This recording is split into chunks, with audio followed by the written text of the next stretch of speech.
क्या आपने कभी सोचा है कि गुरुवार के व्रत में ऐसी कौन सी दिव्य शक्ति है जो मनुष्य के भाग्य को पलट सकती है?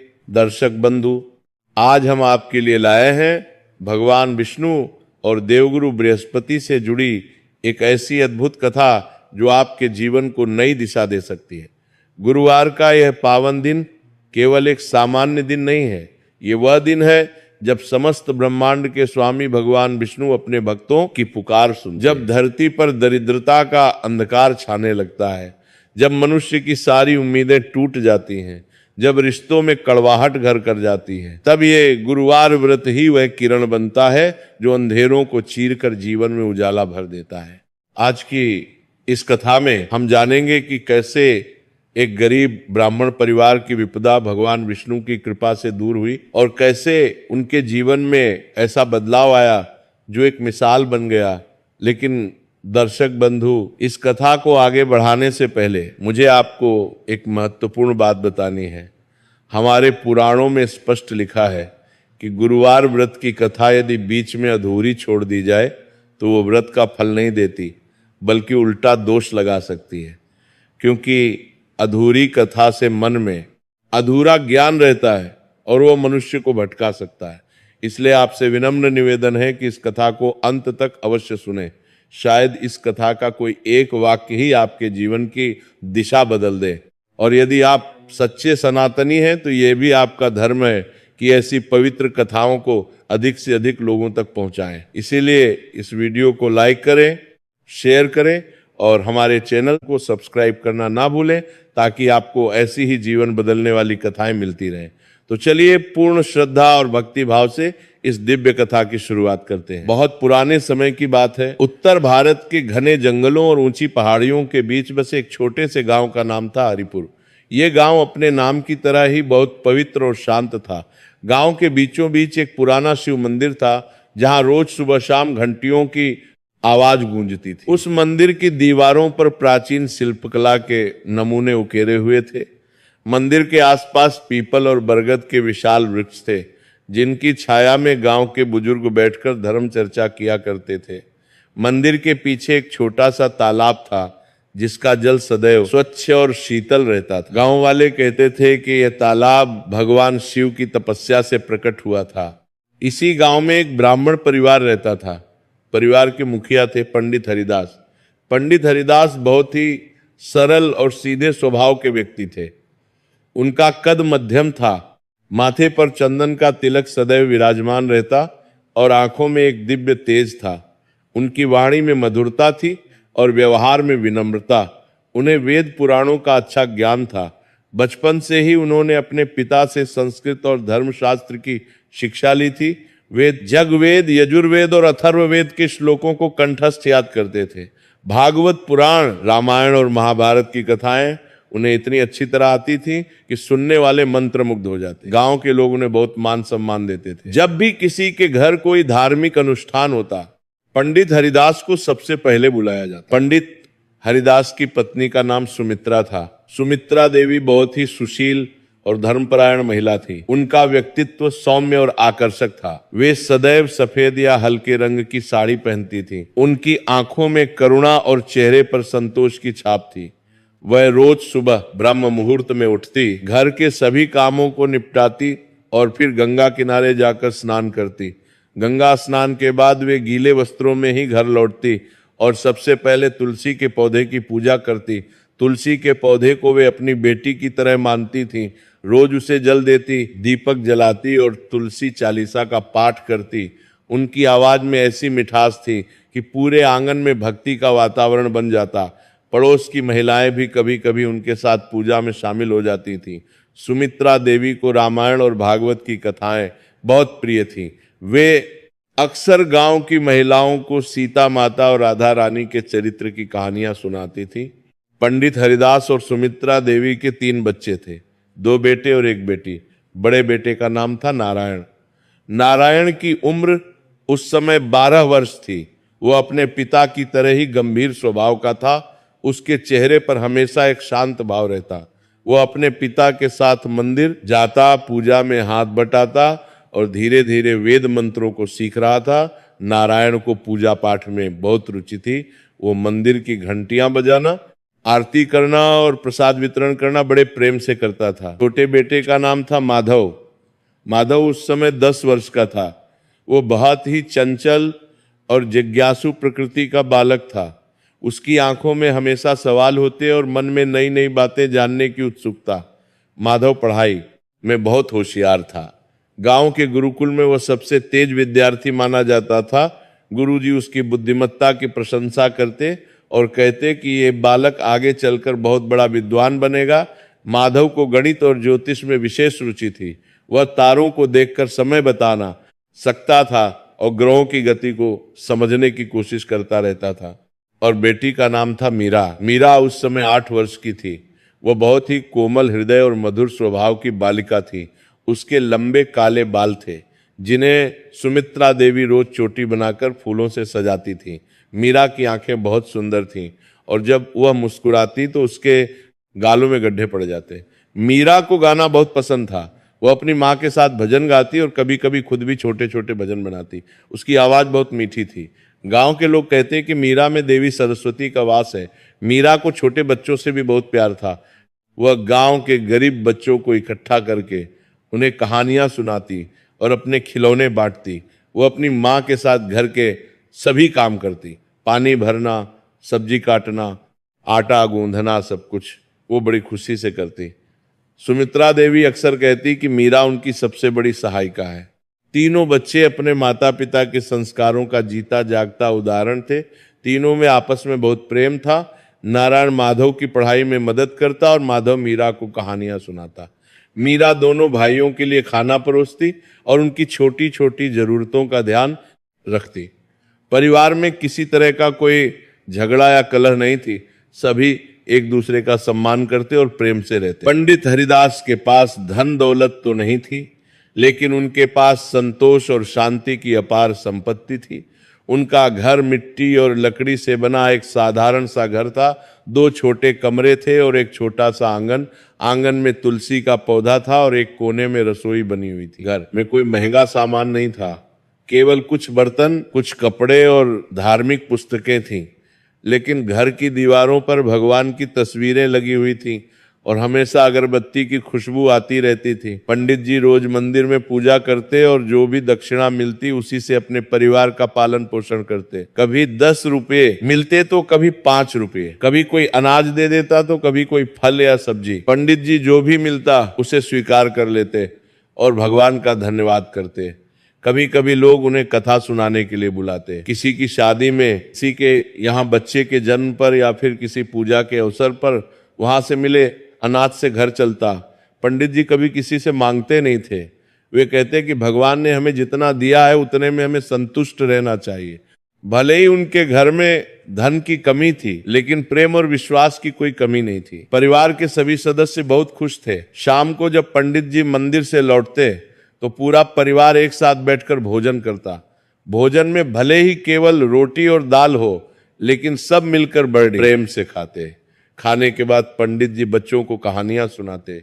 राम और कृष्ण की लीलाओं की कहानियां, महाभारत के योद्धाओं की वीरता की कहानियां और धर्म और कर्तव्य की शिक्षाएं बच्चे बड़े ध्यान से सुनते और कभी कभी सवाल भी पूछते। पंडित जी बड़े धैर्य से उनके सभी सवालों के जवाब देते। रात को सोने से पहले पूरा परिवार एक साथ भगवान की प्रार्थना करता। ये उनका नियम था जो कभी नहीं टूटता था। बड़ा बेटा नारायण अपने पिता के साथ पूजा पाठ में हाथ बंटाता। वह सुबह उठकर मंदिर की सफाई करता, दीपक जलाता और फूल चढ़ाता। उसे धीरे धीरे पूजा की सभी विधियां याद हो गई थी। वह अब छोटे मोटे पूजा कार्य खुद से कर सकता था। पंडित जी को अपने बेटे पर बहुत गर्व था। वे सोचते कि एक दिन नारायण उनकी जगह लेगा और गांव के लोगों की सेवा करेगा। छोटा बेटा माधव गुरुकुल में वेद अध्ययन करता था। गुरुकुल गांव से थोड़ी दूर जंगल में स्थित था। वहां एक विद्वान गुरु रहते थे जो लगभग 20 बच्चों को पढ़ाते थे। माधव रोज सुबह गुरुकुल जाता और शाम को लौटता। वहां उसे संस्कृत, गणित, ज्योतिष और आयुर्वेद की शिक्षा दी जाती थी। माधव बहुत मेहनती था। वो अपने गुरु से हर छोटी बड़ी बात सीखने की कोशिश करता। गुरुजी उससे बहुत प्रसन्न रहते और अक्सर उसे अन्य बच्चों के सामने उदाहरण के रूप में प्रस्तुत करते। बेटी मीरा अपनी माँ के साथ घर के सभी काम करती। सुबह उठकर घर की सफाई करना, पानी भरना, तुलसी को जल चढ़ाना, सब्जी काटना और बर्तन धोना, ये सब काम मीरा बड़े प्रेम से करती। वह कभी शिकायत नहीं करती थी। सुमित्रा देवी उसे धीरे धीरे सभी घरेलू काम सिखा रही थी ताकि वह बड़ी होकर एक सुयोग्य गृहिणी बन सके। मीरा को खाना बनाना भी आने लगा था। वह छोटी छोटी चीजें जैसे रोटी बनाना, दाल में तड़का लगाना और चटनी बनाना सीख चुकी थी। उसे रसोई में माँ के साथ समय बिताना बहुत अच्छा लगता। माँ बेटी रसोई में काम करते हुए गीत गाती रहती और हंसती मजाक करती रहती। मीरा गांव की गरीब महिलाओं की मदद भी करती। जब कोई बीमार होती या किसी को किसी काम में मदद की जरूरत होती तो मीरा अपनी माँ के साथ उनके घर जाती और हर संभव मदद करती। गांव की महिलाएं मीरा को बहुत प्यार करती थी और उसे अपनी बेटी की तरह मानती थी। समय अपनी गति से चल रहा था। मौसम बदलते, त्योहार आते जाते और जीवन अपनी सामान्य गति से चल रहा था। लेकिन जैसा कहा जाता है कि जिंदगी हमेशा एक सी नहीं रहती, जीवन में उतार चढ़ाव आते ही रहते हैं। कभी सुख का सूरज चमकता है तो कभी दुख के बादल छा जाते हैं। पंडित हरिदास का परिवार भी इस नियम से अछूता नहीं था। वर्षातु का महीना था, आकाश में काले बादल छाए हुए थे और लगातार बारिश हो रही थी। गांव की सड़कें कीचड़ से भर गई थीं और खेत पानी से लबालब हो गए थे। लेकिन इस बार की बारिश सामान्य नहीं थी, इसके साथ एक अनजाना खतरा भी आया था।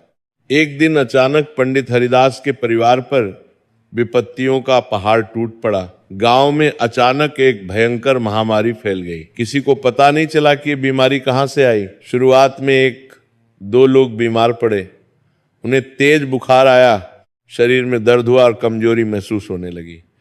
फिर धीरे धीरे और लोग भी इसकी चपेट में आने लगे। लोग बीमार पड़ने लगे और कई लोगों की मौत भी होने लगी। पहले एक बुजुर्ग की मौत हुई, फिर 2 बच्चे चल बसे। डर का माहौल पूरे गांव में फैल गया। लोग घरों से बाहर निकलने से डरने लगे। बाजार बंद हो गए, खेतों में काम रुक गया और पूरा गांव जैसे ठहर सा गया। गांव के वैद्य ने बहुत कोशिश की लेकिन उसकी कोई दवा काम नहीं आई। कुछ लोगों ने कहा यह किसी देवी का कोप है तो कुछ ने कहा यह बुरी हवा का असर है, लेकिन किसी को सटीक कारण पता नहीं था। गांव के ज्यादातर लोग डर के मारे पास के शहर में भाग गए।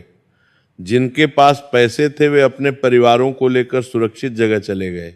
जो गरीब थे वे भी किसी न किसी तरह से गांव छोड़कर भाग खड़े हुए। कुछ ही दिनों में पूरा गांव सुनसान हो गया। गलियों में सन्नाटा छा गया। मंदिर भी बंद हो गया, घंटियों की आवाज बंद हो गई और पूजा अर्चना रुक गई। पंडित जी ने सोचा कि शायद कुछ दिनों में यह महामारी खत्म हो जाएगी और सब कुछ सामान्य हो जाएगा, लेकिन ऐसा नहीं हुआ। दिन बीतते गए और हालात और खराब होते गए। पंडित हरिदास की आमदनी पूरी तरह से बंद हो गई। मंदिर बंद होने से पूजा नहीं होती और लोग गांव छोड़कर चले गए थे, इसलिए कोई उन्हें कथा सुनाने के लिए भी नहीं बुलाता। घर में अनाज खत्म होने लगा। जो थोड़ा बहुत अनाज था वो भी धीरे धीरे समाप्त हो रहा था, लेकिन पंडित जी ने अपना धैर्य नहीं खोया। वह रोज भगवान से प्रार्थना करते कि हे प्रभु, ये संकट जल्द दूर हो और गांव में फिर से खुशहाली आए।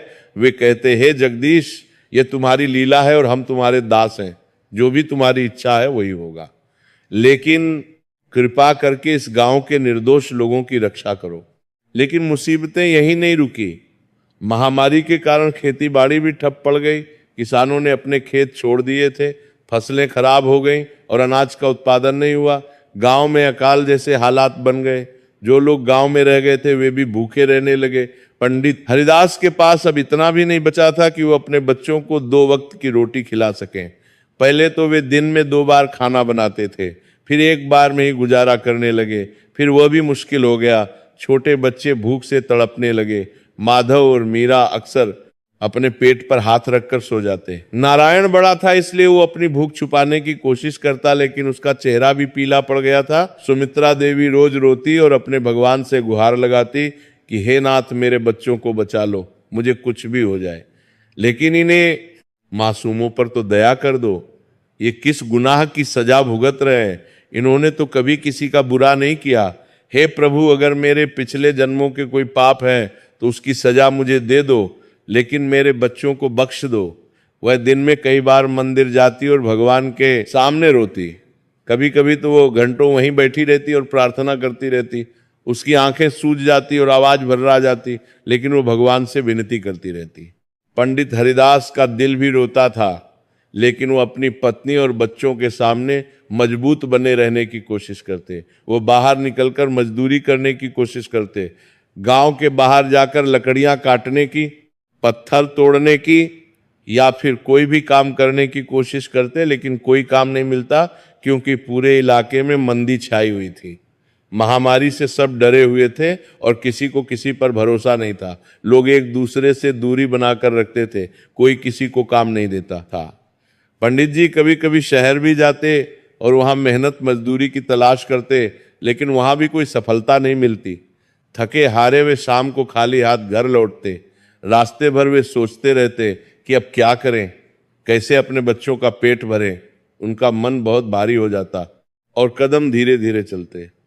घर पहुंचने से पहले वे एक गहरी सांस लेते और अपने चेहरे पर मुस्कान लाने की कोशिश करते, ताकि बच्चे निराश न हो। एक दिन घर में बिल्कुल भी खाने को कुछ नहीं बचा। बर्तनों में एक दाना अनाज नहीं था। घर के कोने में रखे मटके खाली पड़े थे। रसोई में चूल्हा ठंडा था और बर्तनों पर धूल जमी हुई थी। बच्चों ने सुबह से कुछ नहीं खाया था। सुबह उठे तो उन्हें उम्मीद थी कि शायद आज कुछ खाने को मिलेगा, लेकिन दोपहर बीत गई और कुछ नहीं मिला। शाम होने को आई, लेकिन पंडित जी खाली हाथ घर लौटे। उनके चेहरे पर निराशा साफ दिख रही थी। उनके कपड़े धूल से भरे थे और पैर थकान से भारी हो गए थे। सुमित्रा देवी दरवाजे पर खड़ी उनका इंतजार कर रही थी। जब उसने देखा कि पंडित जी के हाथ में कुछ नहीं है, तो उसके पैरों तले जमीन खिसक गई। उसकी आंखों में आंसू आ गए। उसने रोते हुए कहा, अब मैं अपने बच्चों को क्या मुंह दिखाऊं? वे सुबह से भूखे हैं और मुझसे बार बार पूछ रहे हैं कि माँ खाना कब बनेगा। मैं क्या कहूं कि आज फिर से भूखे पेट सोना पड़ेगा।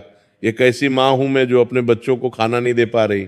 उसने अपना आंचल मुंह पर रख लिया और फूट फूट कर रोने लगी। उसके कंधे हिल रहे थे और सारा शरीर कांप रहा था। ये सुनकर छोटा बेटा माधव, जो अभी 10 साल का था, घर के अंदर से बाहर आया। उसका चेहरा भूख से पीला पड़ गया था और आंखें धंसी हुई लग रही थी, लेकिन फिर भी उसकी आंखों में एक अजीब चमक थी।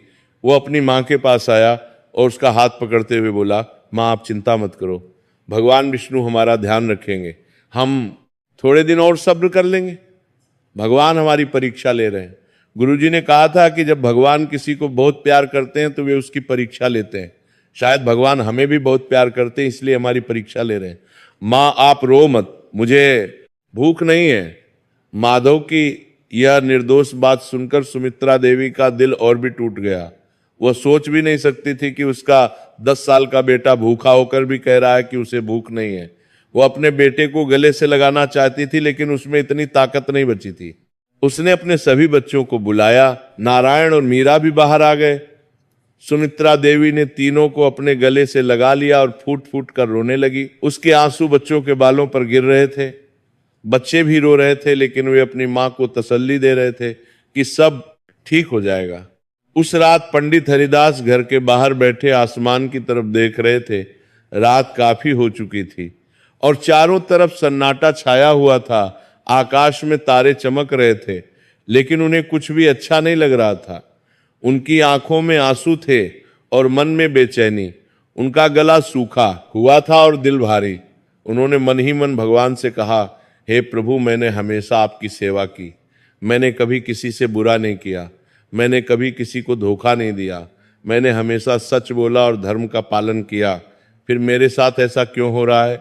मेरे बच्चे भूखे हैं और मैं उनके लिए कुछ नहीं कर पा रहा हूं। एक पिता होने के नाते ये मेरी सबसे बड़ी असफलता है। क्या यही मेरे जीवन की नियति है? क्या मैं अपने बच्चों को खाना भी नहीं दे पाऊंगा? हे प्रभु, अगर मुझे दंड देना है तो दे दो, लेकिन मेरे बच्चों को बख्श दो, वे निर्दोष हैं। पंडित जी इन्हीं विचारों में खोए थे। उनका मन भटक रहा था और वे सोच रहे थे कि क्या करें। तभी उन्हें दूर से किसी के आने की आवाज सुनाई दी। पहले तो उन्हें लगा कि शायद कोई जानवर होगा, लेकिन फिर साफ आवाज आई, किसी इंसान के चलने की आवाज। उन्होंने देखा कि एक बूढ़ा साधु उनकी तरफ आ रहा है। रात के इस समय कोई साधु क्यों आ रहा है, ये सोचकर पंडित जी हैरान हुए। वह साधु बहुत थका हुआ लग रहा था। उसकी चाल धीमी थी और वो एक लाठी के सहारे चल रहा था। उसके कपड़े धूल से भरे हुए थे और बाल सफेद और बिखरे हुए थे। उसके चेहरे पर लंबी दाढ़ी थी और आंखों में एक अजीब सी शांति। साधु पंडित जी के पास आया। उसने हाथ जोड़कर नमस्कार किया और बोला, भाई क्या मुझे आज रात यहाँ ठहरने की जगह मिल सकती है? मैं बहुत दूर से आ रहा हूँ और बहुत थक गया हूँ। रात भी हो गई है और इस सुनसान गांव में मुझे कहीं और ठहरने की जगह नहीं मिल रही है। क्या आप मुझ पर इतनी कृपा कर सकते हैं? पंडित जी की हालत खुद बहुत खराब थी। उनके घर में खाने को कुछ नहीं था और परिवार भूखा सो रहा था, लेकिन फिर भी उन्होंने साधु को मना नहीं किया। उनके संस्कारों ने उन्हें यह नहीं करने दिया कि वे किसी अतिथि को मना कर दें। हमारे धर्म में अतिथि को भगवान का रूप माना जाता है। अतिथि देवो भव, ये हमारा सिद्धांत है। पंडित जी ने हाथ जोड़कर कहा, महाराज आपका स्वागत है। मेरा घर बहुत छोटा और साधारण है। हमारे पास आपको देने के लिए कुछ खास नहीं है, लेकिन फिर भी आप हमारे अतिथि हैं और आप आराम से ठहर सकते हैं। कृपया अंदर आइए। साधु ने धन्यवाद कहा और पंडित जी के साथ घर के अंदर आ गए। सुमित्रा देवी अभी सो नहीं रही थी।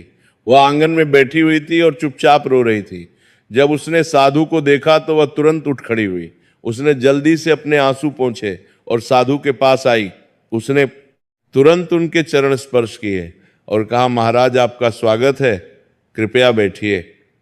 साधु ने आशीर्वाद दिया और फिर पूछा, बेटी क्या मुझे थोड़ा पानी मिल सकता है? मैं बहुत प्यासा हूं। सुमित्रा देवी ने कहा, जी महाराज अभी लाती हूं। वह तुरंत एक लोटे में पानी लाई। पानी साफ और ठंडा था। साधु ने पानी पिया। उसने गहरी सांस ली और कहा, बेटी बहुत अच्छा पानी है, धन्यवाद। फिर साधु ने थोड़ी देर रुककर पूछा, क्या मुझे कुछ खाने को भी मिल सकता है? मैंने सुबह से कुछ नहीं खाया है और बहुत भूख लगी है। यह सुनते ही पंडित जी और सुमित्रा देवी की आंखें नम हो गई। वे दोनों एक दूसरे की तरफ देखने लगे। उनके चेहरे पर शर्म और बेबसी के भाव थे। सुमित्रा देवी के गले में कुछ अटक गया। वे कुछ बोलना चाहती थी, लेकिन शब्द नहीं निकल रहे थे। आखिरकार उसने हिम्मत करके रोते हुए कहा, महाराज माफ कीजिए, आज हमारे घर में खाने को कुछ भी नहीं है। हम खुद भूखे हैं। मेरे बच्चे भी भूखे पेट सोए हुए हैं। आप आए इसलिए हम आपको भी भूखा सुला रहे हैं। ये हमारे लिए बहुत बड़ा पाप है, लेकिन हमारे पास कोई चारा नहीं है। हम बहुत गरीब हैं महाराज। हमारे पास आपको खिलाने के लिए कुछ भी नहीं है। कृपया हमें माफ कर दीजिए। ये कहते हुए सुमित्रा देवी की आवाज कांपने लगी और आंसू गालों पर बहने लगे। साधु ने यह सब सुना। उसने पंडित जी और सुमित्रा देवी को ध्यान से देखा। उनकी आंखों में करुणा आ गई। उनके चेहरे पर एक दिव्य प्रकाश फैल गया। उन्होंने धीरे से कहा, कोई बात नहीं बेटी, तुमने मुझे पानी दिया और ठहरने की जगह दी, यही बहुत है। भगवान तुम्हारा भला करेंगे। फिर उन्होंने पूछा, भाई तुम्हारी ये हालत क्यों है? तुम तो ब्राह्मण हो और ब्राह्मण का घर तो धन धान्य से भरा रहता है। ऐसा क्या हो गया कि तुम्हारे घर में खाने को कुछ भी नहीं है? पंडित हरिदास ने गहरी सांस ली। उन्होंने अपनी पूरी व्यथा साधु को सुनाई। उन्होंने बताया कि कैसे गांव में महामारी फैली, कैसे लोग मरने लगे, कैसे सब डर कर भाग गए, कैसे मंदिर बंद हो गया, कैसे उनकी आमदनी पूरी तरह से बंद हो गई, कैसे घर का अनाज खत्म हो गया और कैसे उनके बच्चे भूखे रह रहे हैं। पंडित जी ने सब कुछ विस्तार से बताया। उनकी आवाज में दर्द था और आंखों में आंसू। साधु ने सब कुछ बड़े ध्यान से सुना। उन्होंने एक एक शब्द को गौर से सुना। फिर उन्होंने अपनी आंखें बंद कर ली और कुछ देर चुप रहे। ऐसा लग रहा था जैसे वे किसी गहरे ध्यान में चले गए हों। कुछ क्षण बाद उन्होंने आंखें खोली। उनके चेहरे पर एक मुस्कान थी। उन्होंने कहा, भाई तुम्हारी बात सुनकर मुझे बहुत दुख हुआ, लेकिन ये सब तुम्हारे कर्मों का फल नहीं है, बल्कि ये समय का चक्र है। हर किसी के जीवन में ऐसा समय आता है जब सब कुछ उल्टा पुल्टा हो जाता है, लेकिन ये समय हमेशा नहीं रहता। जैसे रात के बाद दिन आता है, वैसे ही दुख के बाद सुख भी आता है। तुम निराश मत हो। मैं तुम्हें एक ऐसा उपाय बताता हूं जिससे तुम्हारे सारे कष्ट दूर हो जाएंगे। पंडित जी ने उत्सुकता से पूछा, कृपया बताइए महाराज, हम आपके बताए हर उपाय को करने को तैयार हैं। हम कुछ भी करेंगे, बस हमारे बच्चों को बचा लीजिए। साधु ने कहा, तुमने कभी गुरुवार व्रत के बारे में सुना है? पंडित जी ने कहा, हाँ महाराज सुना तो है। गांव की कुछ महिलाएं गुरुवार का व्रत करती हैं, लेकिन मैंने कभी खुद यह व्रत नहीं किया।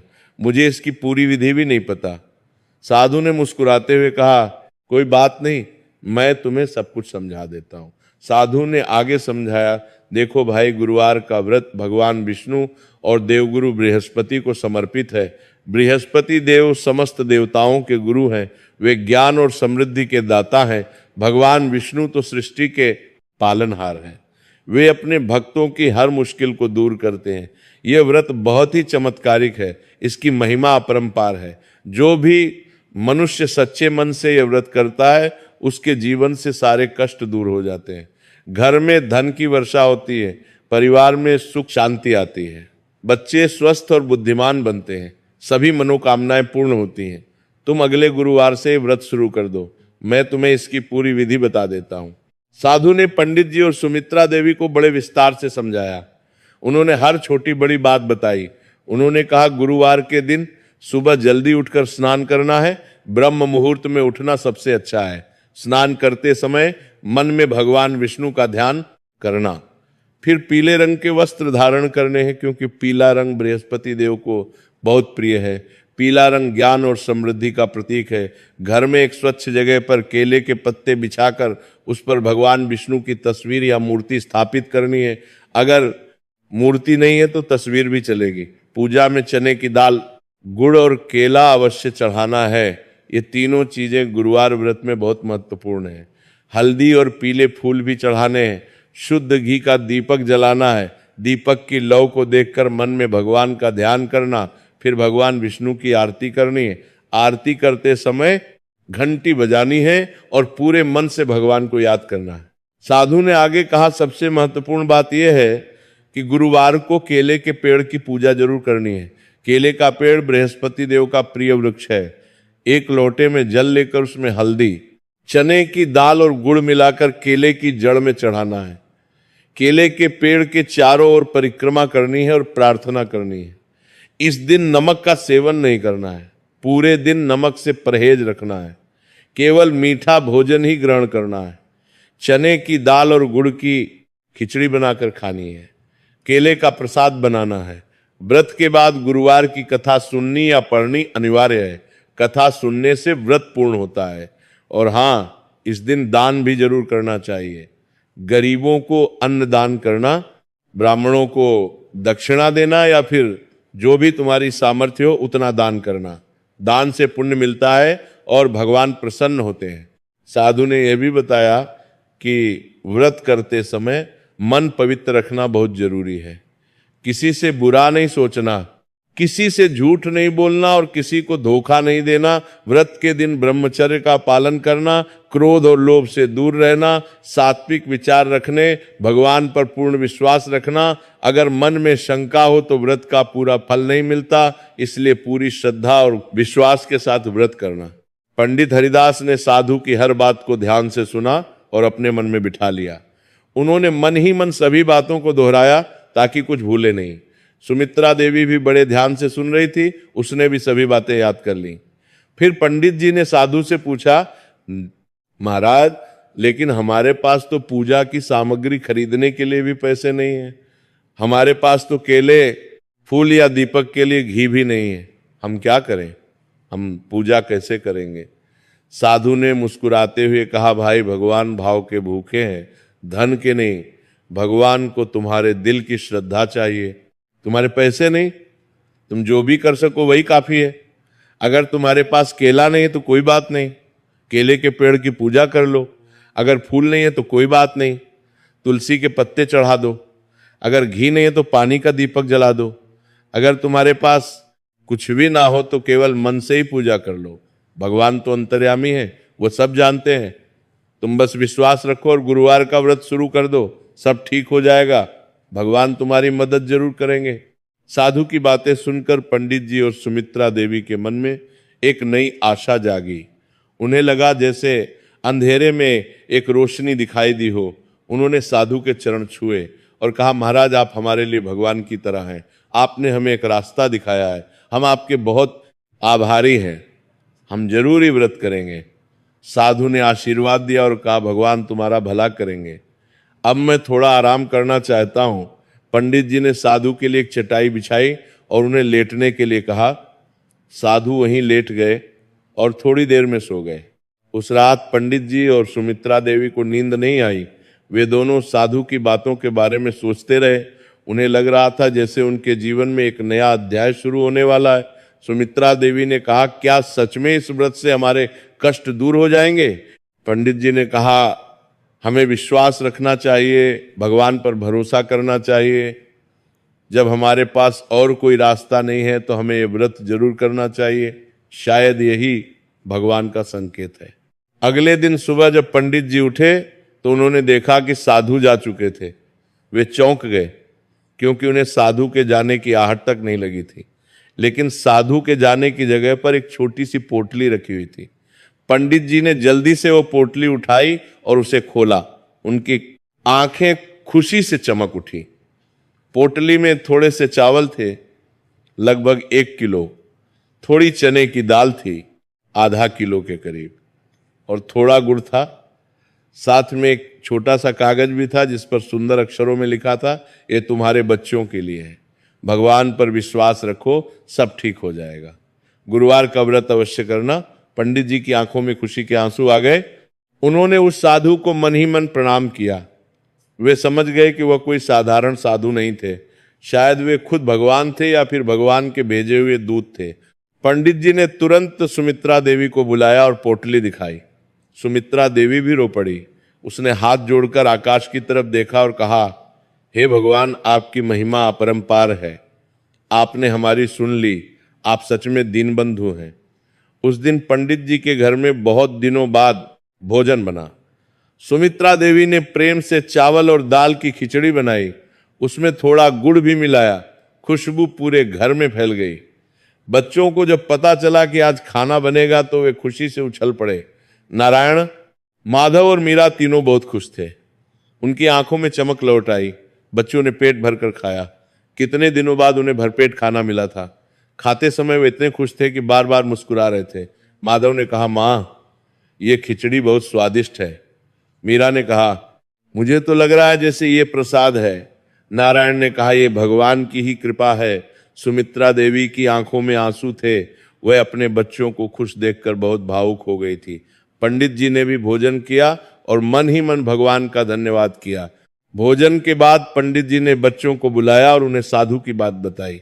उन्होंने बताया कि कैसे रात को एक साधु आए थे और कैसे उन्होंने गुरुवार व्रत के बारे में बताया। बच्चे बड़े ध्यान से सुनते रहे। माधव ने कहा, पिताजी, मैंने गुरुकुल में भी गुरुवार व्रत के बारे में सुना है। गुरुजी कहते थे कि ये बहुत पवित्र व्रत है। नारायण ने कहा, पिताजी, हम सब मिलकर ये व्रत करेंगे। मीरा ने कहा, मैं भी व्रत रखूंगी। पंडित जी ने मुस्कुराते हुए कहा, हाँ बेटा, हम सब मिलकर ये व्रत करेंगे। भगवान की कृपा से सब ठीक हो जाएगा। पंडित हरिदास ने उसी सप्ताह आने वाले गुरुवार की प्रतीक्षा करने लगे। वे रोज भगवान से प्रार्थना करते और गुरुवार का इंतजार करते। उन्होंने अपने परिवार को भी साधु की सभी बातें विस्तार से बताई। उन्होंने व्रत की विधि को दोहराया ताकि सबको अच्छे से याद हो जाए। सुमित्रा देवी ने कहा, अगर भगवान विष्णु की कृपा हो गई तो हमारे सारे दुख दूर हो जाएंगे। हम सब मिलकर पूरी श्रद्धा से ये व्रत करेंगे। हम कोई भी कमी नहीं रहने देंगे। भले ही हमारे पास ज्यादा सामान नहीं है, लेकिन जो है उसी से हम पूरे मन से पूजा करेंगे। पंडित जी ने कहा, हाँ, यही तो साधु महाराज ने भी कहा था कि भगवान भाव के भूखे हैं। हमारी श्रद्धा ही सबसे बड़ी पूजा है। दिन बीतते गए। पंडित जी रोज मंदिर जाते और प्रार्थना करते। गांव में अभी भी महामारी का प्रकोप था, लेकिन पंडित जी के मन में अब एक आशा जगी थी। उन्हें लग रहा था कि जल्द ही सब कुछ ठीक हो जाएगा। सुमित्रा देवी भी रोज तुलसी की पूजा करती और भगवान विष्णु से प्रार्थना करती कि वे गुरुवार के व्रत में उनकी मदद करें। बच्चे भी उत्साहित थे। वे रोज गिनती करते कि गुरुवार आने में कितने दिन बचे हैं। माधव ने तो एक छोटी सी कैलेंडर बनाई और उसमें दिन गिनने लगा। आखिरकार वह दिन आ गया, गुरुवार का पावन दिन। आकाश साफ था और सूरज की किरणें धरती को छू रही थी। ऐसा लग रहा था जैसे प्रकृति भी इस शुभ दिन का स्वागत कर रही हो। पंडित हरिदास ब्रह्म मुहूर्त में उठ गए। सुबह के 4 बजे थे और चारों तरफ शांति थी। उन्होंने सबसे पहले भगवान को प्रणाम किया। फिर वे स्नान के लिए गए। गांव के बाहर एक कुआं था जहां से वे पानी लाए। ठंडे पानी से स्नान करते समय उन्होंने मन में भगवान विष्णु का ध्यान किया उन्होंने सोचा, हे प्रभु, आज मैं पहली बार आपका व्रत कर रहा हूँ। मुझे नहीं पता कि मैं सब कुछ सही तरीके से कर पाऊंगा या नहीं, लेकिन मेरा इरादा साफ है और मेरी श्रद्धा पूरी है। कृपया मेरी गलतियों को माफ कर देना और मेरी प्रार्थना स्वीकार करना। स्नान के बाद उन्होंने अपने पुराने पीले धोती कुर्ते को निकाला। वह धोती कुर्ता उन्होंने बरसों पहले किसी शुभ अवसर पर पहना था। उसे धोकर साफ किया और पहना। पीले रंग के कपड़े पहनकर वे बहुत अच्छे लग रहे थे।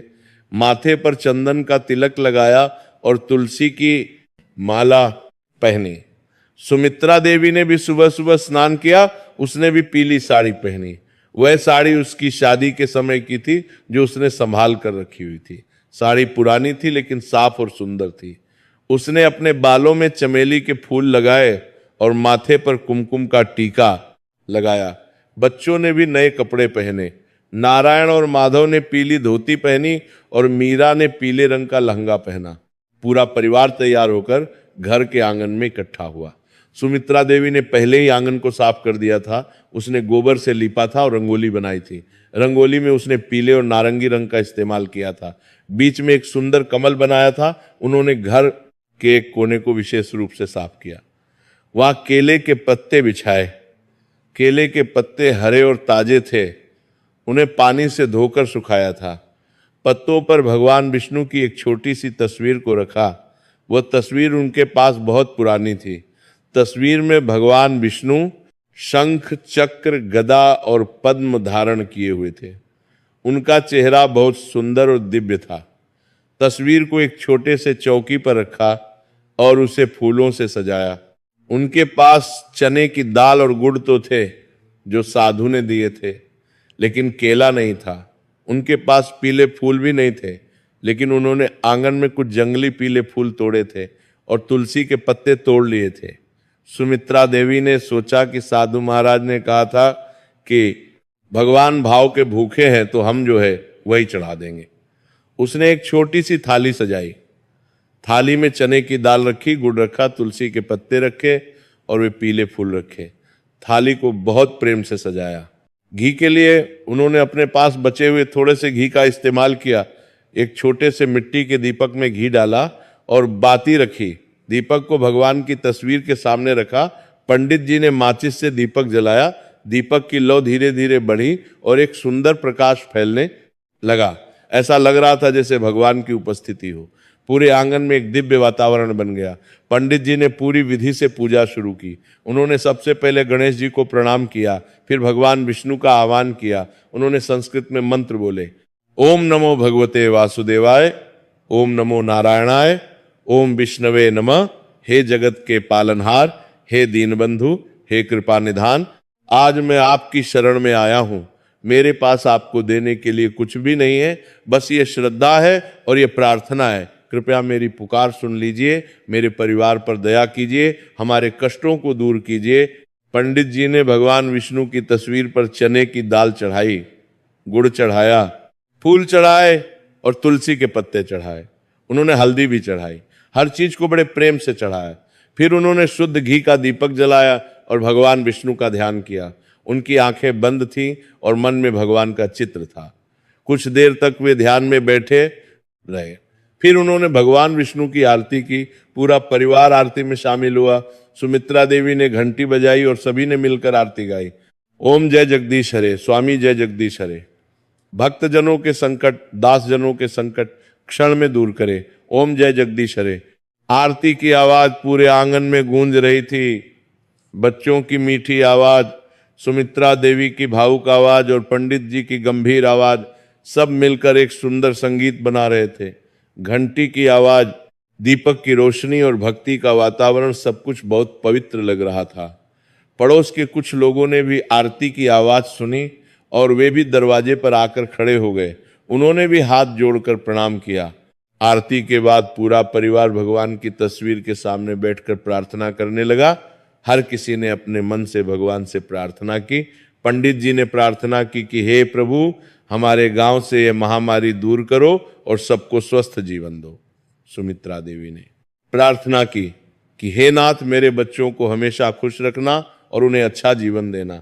नारायण ने प्रार्थना की कि कि भगवान मुझे अच्छा पुजारी बनने की शक्ति दो। माधव ने प्रार्थना की कि भगवान मुझे अच्छा विद्वान बनाओ। मीरा ने प्रार्थना की कि भगवान सबको खुश रखो। पूजा के बाद वे सब गांव के बाहर लगे केले के पेड़ के पास गए। वो केले का पेड़ बहुत बड़ा और हरा भरा था, उसके पत्ते लहरा रहे थे। पेड़ को देखकर ही मन में शांति आ रही थी। पंडित जी ने एक लोटे में जल लिया, उसमें हल्दी मिलाई, चने की दाल मिलाई और थोड़ा गुड़ मिलाया। पानी का रंग पीला हो गया। फिर उन्होंने वे जल केले की जड़ में चढ़ाया। धीरे धीरे जल को केले के तने के चारों ओर डाला। फिर उन्होंने केले के पेड़ को प्रणाम किया और उसकी 3 बार परिक्रमा की। पूरा परिवार केले के पेड़ के चारों ओर घूमा।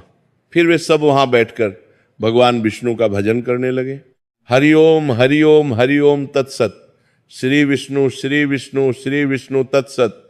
उनकी आंखों में आंसू थे और मन में पूरा विश्वास। ये आंसू दुख के नहीं थे बल्कि भक्ति के थे। वे भगवान के प्रेम में इतने डूबे हुए थे कि उन्हें कुछ और याद नहीं रह रहा था। उन्होंने प्रार्थना की, हे जगत के पालनहार, हे दीनबंधु, हम बहुत छोटे हैं और आप बहुत बड़े हैं। हमारे पास आपको देने के लिए कुछ भी नहीं है, ना धन है, ना संपत्ति, ना कोई बड़ा चढ़ावा। बस हमारे पास ये श्रद्धा है और ये आंसू है। हमारे पास बस ये टूटा हुआ दिल है जो आपको पुकार रहा है।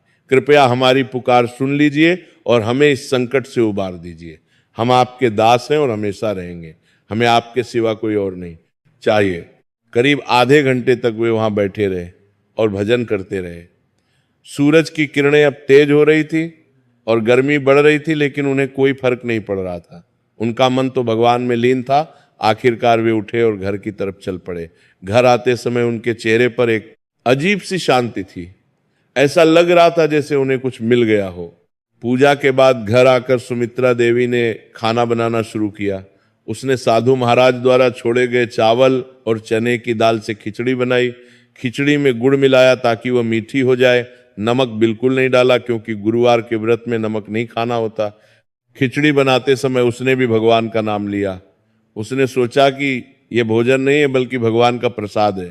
खिचड़ी बनने के बाद उसने सबसे पहले भगवान को भोग लगाया। एक छोटी सी कटोरी में खिचड़ी लेकर भगवान की तस्वीर के सामने रखी। फिर हाथ जोड़कर प्रार्थना की, हे प्रभु, ये आपका ही दिया हुआ है, कृपया इसे स्वीकार करें। कुछ देर बाद उस प्रसाद को उठाया और पूरे परिवार में बांटा। हर किसी ने एक एक चम्मच प्रसाद खाया। फिर पूरे परिवार ने वो मीठी खिचड़ी बहुत प्रेम से खाई। भले ही खिचड़ी में कोई खास मसाले नहीं थे और ना ही नमक था, लेकिन फिर भी वो बहुत स्वादिष्ट लग रही थी। शायद इसलिए क्योंकि वो प्रेम से बनाई गई थी और भक्ति से खाई जा रही थी। बच्चों ने भी बड़े चाव से खाई। माधव ने कहा, माँ ये खिचड़ी तो बहुत अच्छी बनी है। मीरा ने कहा, मुझे तो ये प्रसाद जैसी लग रही है। नारायण ने कहा, यह तो सच में प्रसाद ही है। सुमित्रा देवी मुस्कुरा दी। उसका दिल खुशी से भर गया। भोजन के बाद पंडित जी ने गुरुवार व्रत की कथा पढ़ी। उन्हें कथा याद थी जो उन्होंने कभी सुनी थी। उन्होंने पूरे परिवार को इकट्ठा किया और कथा सुनाई। कथा में एक गरीब ब्राह्मण की कहानी थी जो बहुत दुखी था।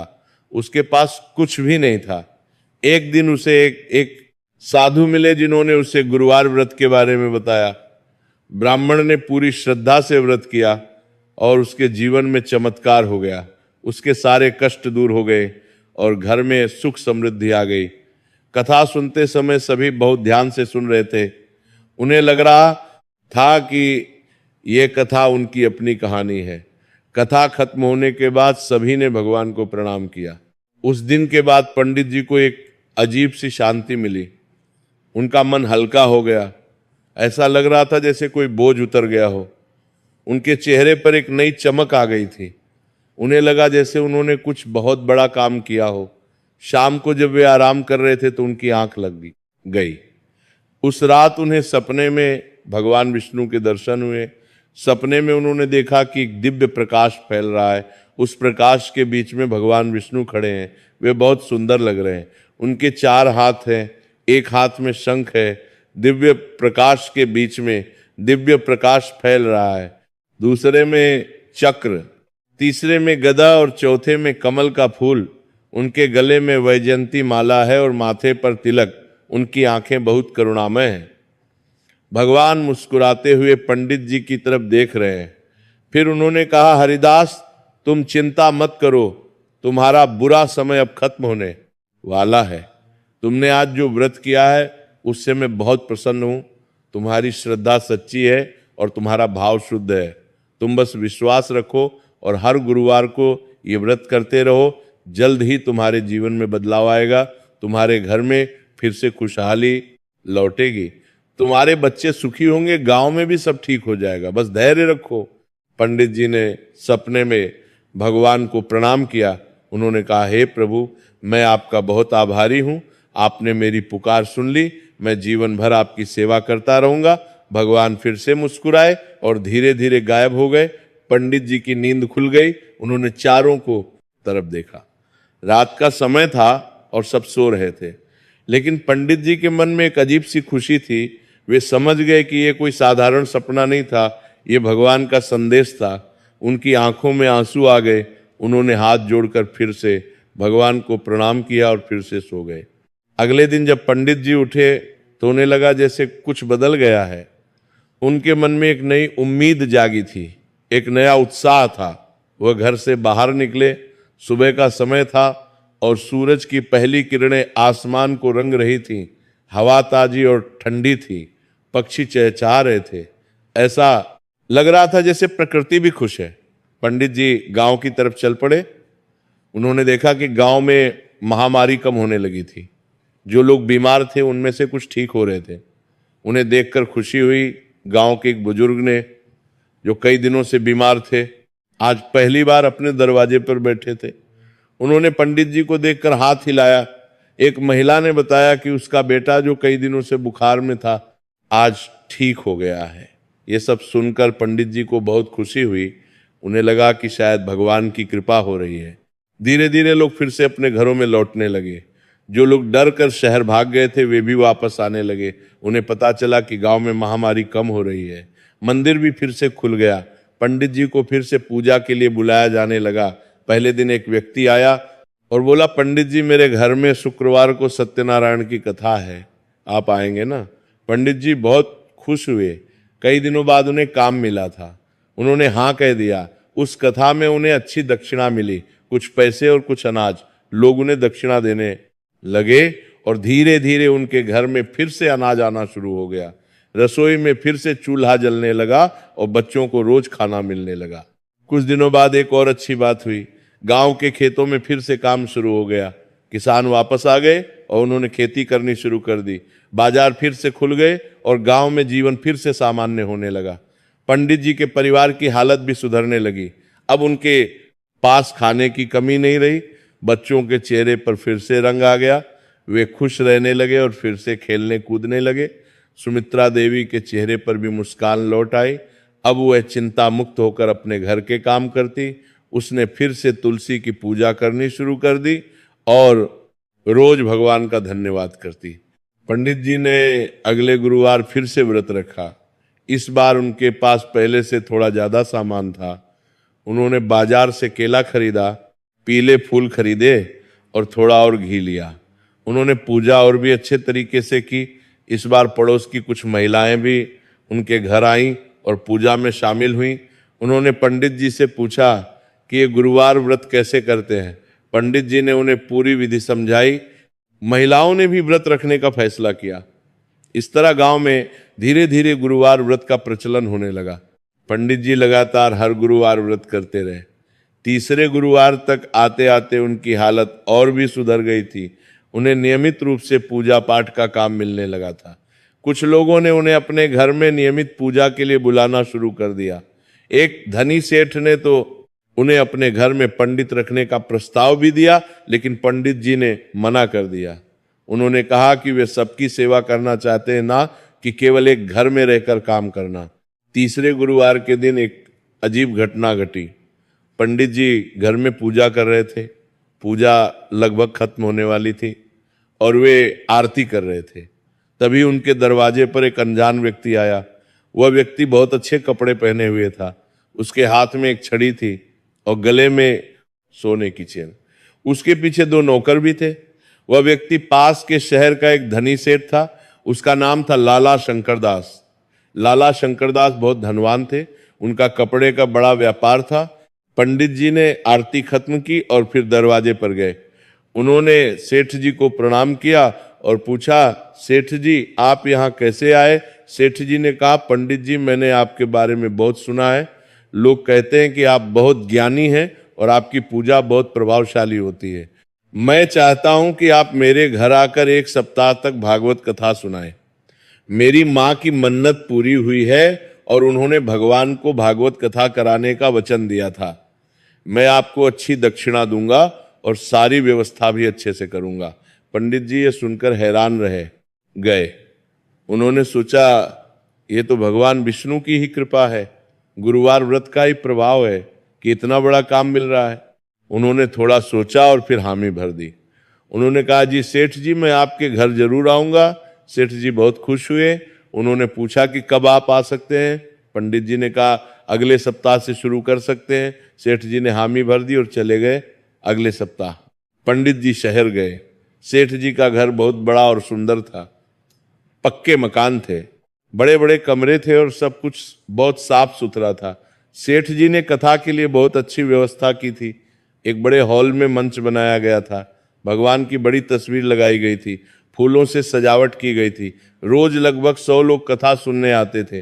भगवान की बड़ी तस्वीर की गई थी। भगवान की बड़ी तस्वीर में गिरात नहीं की दे। पंडित जी ने बड़े प्रेम और भक्ति के साथ 7 दिन तक भागवत कथा सुनाई। उनकी वाणी में ऐसी मिठास थी कि सब मंत्र मुग्ध होकर सुनते रहते। वे कथा को इस तरह समझाते कि हर किसी को समझ आ जाता।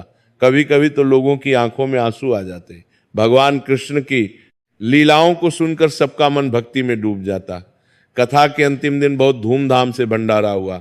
सैकड़ों लोगों को भोजन कराया गया, गरीबों को कपड़े और अनाज बांटा गया। फिर कथा का समापन हुआ। कथा के बाद सेठ जी ने पंडित जी को इतनी दक्षिणा दी कि वे हैरान रह गए। उन्हें 1000 रुपये दिए, जो उस जमाने में बहुत बड़ी रकम थी। साथ ही उन्हें नए कपड़े दिए, बर्तन दिए और 2 बोरी अनाज भी दिया। पंडित जी की आंखों में खुशी के आंसू आ गए। उन्होंने सेठ जी के चरण छुए और धन्यवाद दिया। सेठ जी ने कहा, पंडित जी तो आपका हक है, आपने इतनी अच्छी कथा सुनाई कि हम सबका मन प्रसन्न हो गया। आप जब भी चाहें हमारे घर आ सकते हैं। पंडित जी खुशी खुशी घर लौट आए। उनके साथ इतना सामान था कि उन्हें एक बैलगाड़ी लेनी पड़ी। जब वे घर पहुंचे तो परिवार के सभी सदस्य बहुत खुश हुए। बच्चों ने नए कपड़े देखे तो उछल पड़े। सुमित्रा देवी ने अनाज और पैसे देखे तो भगवान का धन्यवाद किया। उसने कहा, यह सब गुरुवार व्रत का ही चमत्कार है। पंडित जी ने उस पैसे से घर की बहुत सारी जरूरतें पूरी की। उन्होंने नए बर्तन खरीदे, बच्चों के लिए कपड़े खरीदे और घर की मरम्मत भी करवाई। कुछ पैसे उन्होंने बचा भी लिए। पंडित जी समझ गए कि ये सब गुरुवार व्रत का ही प्रभाव है। साधु महाराज ने जो कहा था वो बिल्कुल सच साबित हो रहा था। उन्होंने और भी मन लगाकर व्रत करना शुरू कर दिया। अब हर गुरुवार को उनके घर में पूजा का विशेष आयोजन होता। वे सुबह जल्दी उठते, स्नान करते, पीले वस्त्र पहनते और पूरी विधि से पूजा करते। पड़ोस की महिलाएं भी आकर पूजा में शामिल होती। सुमित्रा देवी उन्हें गुरुवार व्रत की विधि समझाती और सबको कथा सुनाती। धीरे धीरे पूरे गांव में गुरुवार व्रत का प्रचलन हो गया। लगभग हर घर में गुरुवार का व्रत होने लगा। लोग अपने अपने घरों में पूजा करते और फिर पंडित जी के घर आकर कथा सुनते। 6 महीने बीत गए। पंडित हरिदास की हालत अब पहले से बहुत बेहतर हो चुकी थी। वह दिन गए थे जब उनके घर में खाने को कुछ नहीं था। अब उनके घर में अनाज से भरे बोरे रखे थे। रसोई में हर तरह की दाल, चावल, आटा और मसाले थे। उनके घर में अब धन की कमी नहीं थी। उन्हें नियमित रूप से पूजा पाठ का काम मिलता रहता। कभी किसी के घर में जन्म की पूजा होती, कभी किसी की शादी होती, कभी कोई यज्ञ होता। पंडित जी को हर जगह बुलाया जाता। उनकी प्रतिष्ठा भी बढ़ गई थी। लोग उन्हें बहुत सम्मान से देखते थे। बच्चे भी अब स्वस्थ और खुश थे। उनके चेहरे पर रंग आ गया था और आंखों में चमक। बड़ा बेटा नारायण अब गुरुकुल में उच्च शिक्षा ले रहा था। वह वेदों का अध्ययन कर रहा था और पूजा पाठ में बहुत निपुण हो गया था। अब वो अपने पिता के साथ पूजा में जाने लगा था और छोटे मोटे कार्य खुद से संभालने लगा था। गुरुजी कहते थे कि नारायण एक दिन बहुत अच्छा पुरोहित बनेगा। छोटा बेटा माधव भी बहुत होशियार निकला। वो गुरुकुल में सबसे तेज विद्यार्थी था। उसे गणित, ज्योतिष और आयुर्वेद में विशेष रुचि थी। गुरुजी ने पंडित जी से कहा था कि माधव को आगे की पढ़ाई के लिए काशी भेजना चाहिए, वहां बड़े बड़े विद्वान हैं जो उसे और भी ज्ञान दे सकते हैं। पंडित जी ने सोचा कि अब उनके पास पैसे हैं तो वे माधव को जरूर काशी भेजेंगे। और बेटी मीरा अब विवाह योग्य हो गई थी। वह अब 13 साल की हो चुकी थी। उस जमाने में लड़कियों की शादी जल्दी हो जाती थी। मीरा बहुत सुंदर और गुणवती बन गई थी। उसे गाना, नाचना, खाना बनाना सब आता था। वह बहुत ही सुशील और विनम्र थी। गांव की महिलाएं अक्सर कहती कि मीरा जैसी बहू तो हर कोई चाहेगा। एक दिन पंडित जी के मन में विचार आया कि अब मीरा बड़ी हो गई है, उसके विवाह के बारे में सोचना चाहिए, लेकिन अच्छे वर के लिए दहेज और खर्च की जरूरत होती है। उनके पास अभी कुछ पैसे तो थे, लेकिन शादी जैसे बड़े खर्च के लिए पर्याप्त नहीं थे। पंडित जी ने इस बारे में अपनी पत्नी से बात की। सुमित्रा देवी ने कहा, आप चिंता मत कीजिए, जिस भगवान ने हमें यहाँ तक पहुँचाया है वही आगे का रास्ता भी दिखाएंगे। हम बस अपना गुरुवार व्रत करते रहें, भगवान विष्णु हमारी मदद जरूर करेंगे। उन्होंने अब तक कभी हमें निराश नहीं किया, वे आगे भी नहीं किया। बहुत दाद का प्रोपरा करेंगे। पंडित जी को पत्नी की बात सही लगी। उन्होंने सोचा कि हाँ, वे सही कह रही हैं। जब भगवान ने हमें इतनी बड़ी मुसीबत से निकाला तो वे आगे भी हमारा साथ देंगे। अगले गुरुवार पंडित जी ने बहुत ही भक्ति भाव से पूजा की। उन्होंने पहले से ज्यादा समय पूजा में बिताया। उन्होंने भगवान विष्णु से विशेष प्रार्थना की। उन्होंने कहा, हे प्रभु, आपने हम पर बहुत कृपा की है, हमारे सारे कष्ट दूर किए हैं। अब मेरी एक और प्रार्थना है, मेरी बेटी मीरा की शादी के लिए कोई रास्ता दिखा दीजिए। मैं चाहता हूं कि उसकी शादी किसी अच्छे और संस्कारी लड़के से हो, उसे एक अच्छा घर मिले जहां वो खुश रहे। हे नाथ, ये आपके हाथ में है, मैं तो आपका दास हूं, जो आप चाहेंगे वही होगा।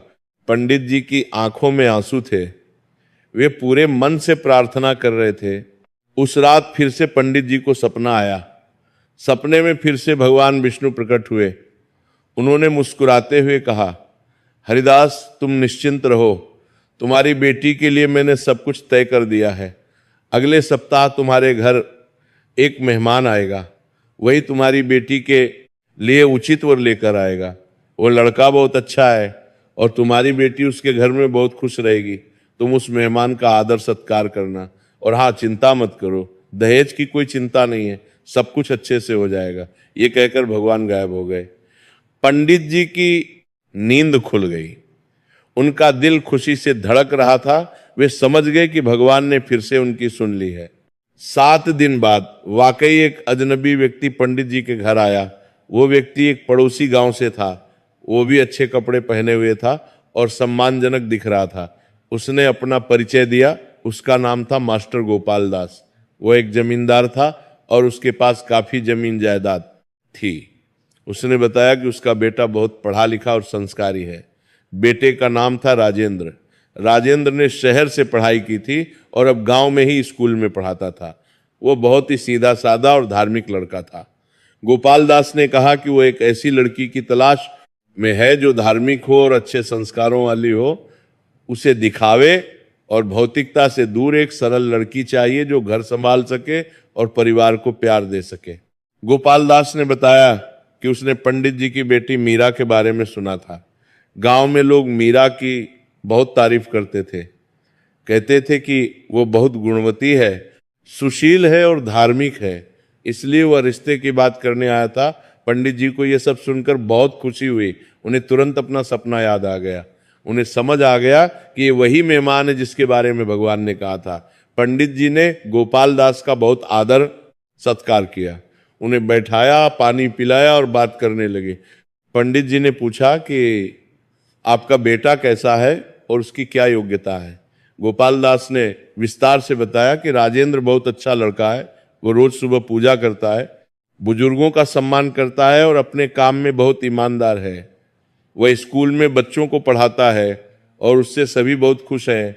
उसे किताबें पढ़ने का शौक है और वह हमेशा कुछ नया सीखने की कोशिश करता रहता है। वह शराब तंबाकू से बिल्कुल दूर रहता है। पंडित जी को ये सब सुनकर बहुत अच्छा लगा।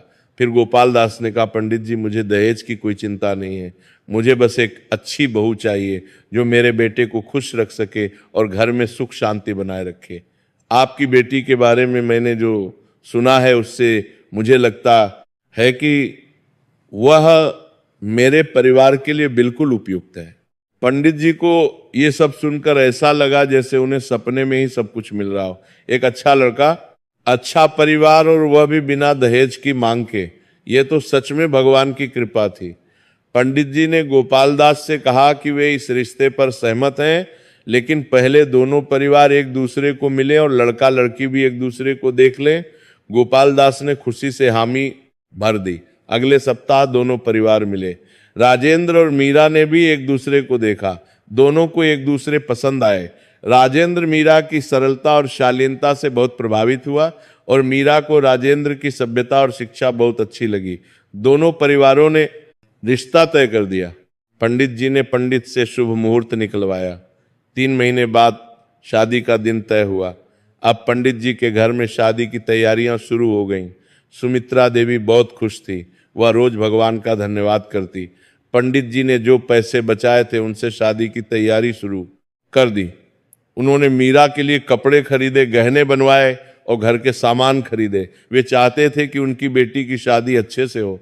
शुभ मुहूर्त के दिन मीरा की शादी बहुत ही धूमधाम से हुई। भले ही ये बहुत बड़ी शादी नहीं थी, लेकिन बहुत खुशी के साथ हुई। गांव के सभी लोग आए।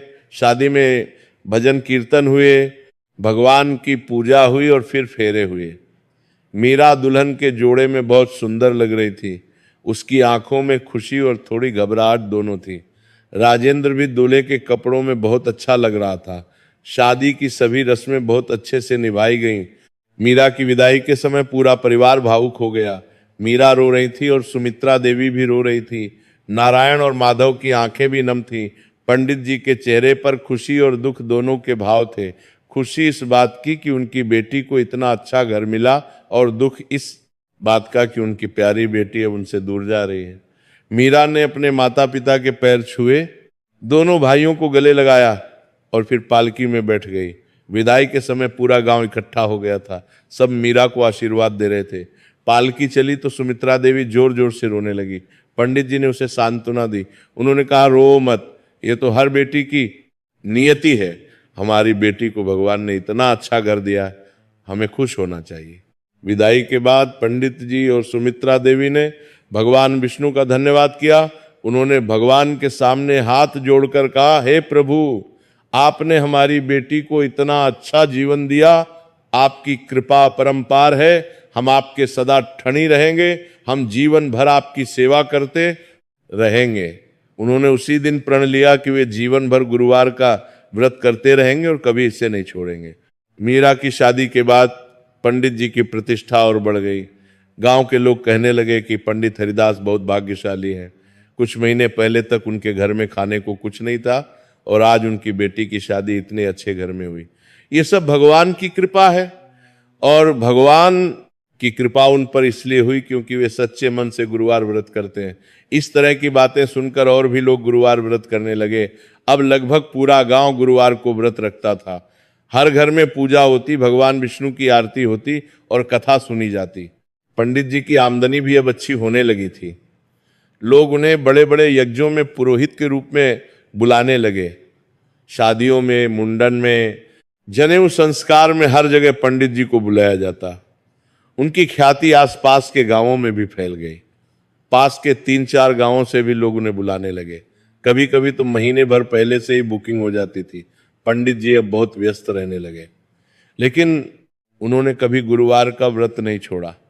चाहे वे कहीं भी हों, किसी भी काम में व्यस्त हों, गुरुवार का व्रत जरूर करते। उनके दोनों बेटे भी अब बड़े हो गए थे और पिता का हाथ बंटाने लगे। नारायण अब 17 साल का हो गया था और वो पूजा पाठ में बहुत निपुण हो गया था। अब वो अकेले भी पूजा कर सकता था। पंडित जी कभी कभी नारायण को अपनी जगह भेज देते और वो पूरी जिम्मेदारी से काम संभालता। लोग नारायण को भी पसंद करने लगे और कहने लगे कि ये अपने पिता की तरह ही अच्छा पुजारी बनेगा। माधव की पढ़ाई भी बहुत अच्छी चल रही थी। अब उसे काशी भेजने की योजना बन रही थी। पंडित जी के पास अब इतने पैसे थे कि वे माधव को काशी भेज सकें कि माधव बहुत उत्साहित था। वह काशी जाकर बड़े विद्वानों से शिक्षा लेना चाहता था। घर में अब सुख समृद्धि का वास हो गया था। रसोई में हमेशा अनाज भरा रहता, बर्तनों में दाल चावल रहता, घर में तेल घी रहता। अब किसी चीज की कमी नहीं थी। सुमित्रा देवी अब पहले से ज्यादा भगवान की पूजा करती। वो कहती कि भगवान ने हम पर इतनी कृपा की है कि हम कभी उनका शुक्रिया नहीं चुका सकते। हमें हमेशा भगवान के आभारी रहना चाहिए। वो हर गुरुवार को विशेष भोजन बनाती और गरीबों में बांटती। वो कहती कि भगवान ने हमें दिया है तो हम भी दूसरों को देना चाहिए। लेकिन पंडित जी ने कभी गुरुवार व्रत नहीं छोड़ा। चाहे कितनी भी समृद्धि आ गई हो, चाहे कितना भी धन आ गया हो, वह हर गुरुवार को पूरी श्रद्धा से व्रत करते और कथा सुनते। वे कहते कि ये व्रत ही हमारी जीवन रेखा है, इसी ने हमें बचाया है, हम इसे कभी नहीं छोड़ेंगे। उन्होंने अपने बेटों को भी ये व्रत सिखाया, नारायण और माधव भी। अब अपने पिता के साथ व्रत रखने लगे। सुमित्रा देवी तो पहले से ही नियमित रूप से व्रत रखती थी। अब पूरा परिवार मिलकर गुरुवार का व्रत करता। समय बीतता गया। 1 साल बीत गया, 2 साल बीत गए। पंडित जी का जीवन अब पूरी तरह से बदल चुका था। वे अब गांव के सबसे सम्मानित व्यक्तियों में से एक थे। लोग उन्हें बहुत मानते थे, उनकी सलाह लेते थे, उनका आशीर्वाद लेते थे। गांव में कोई भी शुभ काम हो तो पंडित जी को जरूर बुलाया जाता। पंडित जी ने अपने घर का भी जीर्णोद्धार करवाया। पुराने मिट्टी के घर की जगह पक्का घर बन गया। 3 कमरे बने, एक बड़ा आंगन बना और एक अलग से पूजा घर भी बनाया गया। पूजा घर में भगवान विष्णु की एक सुंदर मूर्ति स्थापित की गई। अब हर गुरुवार को उसी पूजा घर में विशेष पूजा होती। एक दिन की बात है, लगभग 3 साल बीत चुके थे गुरुवार व्रत शुरू करने के बाद। पंडित जी के गांव में एक बड़ा व्यापारी आया। उसका नाम था लाला रामदीन। लाला रामदीन पास के शहर का एक बहुत ही धनवान व्यापारी था। उसके पास कई दुकानें थीं, बड़ा मकान था, नौकर चाकर थे। उसके पास हर तरह की सुविधा थी। लेकिन लाला रामदीन बहुत परेशान रहता था। उसके पास धन तो बहुत था, लेकिन सुख नहीं था। उसके मन में हमेशा अशांति रहती थी। रात को नींद नहीं आती थी। हर समय कोई न कोई चिंता सताती रहती। उसके घर में हमेशा कलह रहती। पत्नी और बच्चों में झगड़े होते रहते। घर का माहौल बहुत तनावपूर्ण रहता। उसकी पत्नी का नाम शकुंतला था। शकुंतला हमेशा बीमार रहती। कभी सिर दर्द तो कभी पेट दर्द, कभी बुखार तो कभी कमजोरी। वैद्य और हकीम बहुत आते, लेकिन कोई स्थायी इलाज नहीं मिलता। लाला रामदीन के 2 बेटे थे, बड़ा बेटा मोहन और छोटा बेटा सोहन। दोनों बेटे बहुत बिगड़े हुए थे। उन्हें पढ़ाई में कोई रुचि नहीं थी। वे पूरा दिन बाहर घूमते रहते, गलत संगत में पड़ गए थे, शराब पीने लगे थे और जुआ खेलने लगे थे। लाला रामदीन ने बहुत समझाया, लेकिन बच्चों ने कोई असर नहीं दिखाया। वे और बिगड़ते जा रहे थे। घर में हर रोज कोई ना कोई लड़ाई होती। कभी पत्नी लाला रामदीन से लड़ती कि तुमने बच्चों को बिगाड़ दिया, कभी बच्चे आपस में लड़ते, कभी बच्चे माँ बाप से लड़ते। पूरे घर में शांति नहीं थी। लाला रामदीन का व्यापार भी पिछले कुछ समय से ठीक नहीं चल रहा था। कभी माल में घाटा हो जाता, तो कभी किसी ग्राहक से झगड़ा हो जाता, कभी नौकर चोरी कर लेते, तो कभी किसी ने कर्ज वापस नहीं किया। हर तरफ से परेशानियां आ रही थी। लाला रामदीन परेशान रहने लगा। उसने बहुत उपाय किए। तरह तरह के पंडितों को बुलाया, यज्ञ करवाए, दान पुण्य किया, लेकिन कुछ भी असर नहीं हुआ। वह दिन पर दिन और परेशान होता जा रहा था। एक दिन लाला रामदीन अपने एक दोस्त से मिला। दोस्त ने उसकी परेशानी सुनी और कहा, रामदीन, तुम हरिपुर गांव में पंडित हरिदास के पास जाओ। वे बहुत ज्ञानी हैं और बहुत अच्छे इंसान हैं। शायद वो तुम्हारी समस्या का समाधान बता सके। मैंने उनके बारे में बहुत सुना है। लोग कहते हैं कि उनकी सलाह बहुत कारगर होती है। लाला रामदीन ने सोचा कि एक बार कोशिश करके देखते हैं। उसने अगले ही दिन हरिपुर गांव जाने का फैसला किया। लाला रामदीन अपने नौकर के साथ हरिपुर गांव पहुंचा। गांव में पूछताछ करके वह पंडित जी के घर पहुंचा।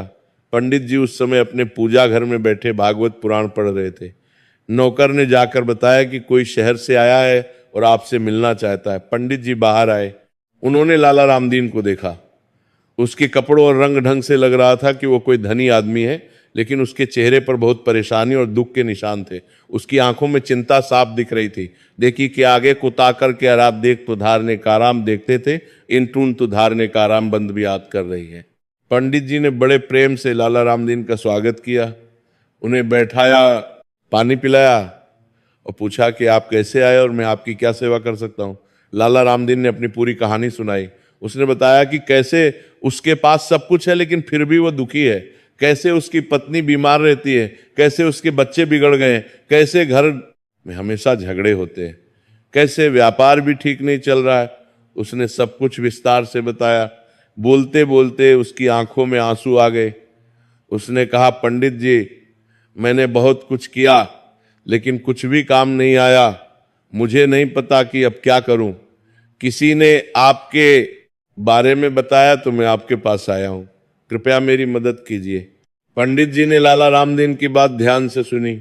उन्होंने कुछ देर सोचा, फिर बोले, लाला जी, आपके पास धन तो बहुत है लेकिन आपके जीवन में भगवान की कृपा नहीं है।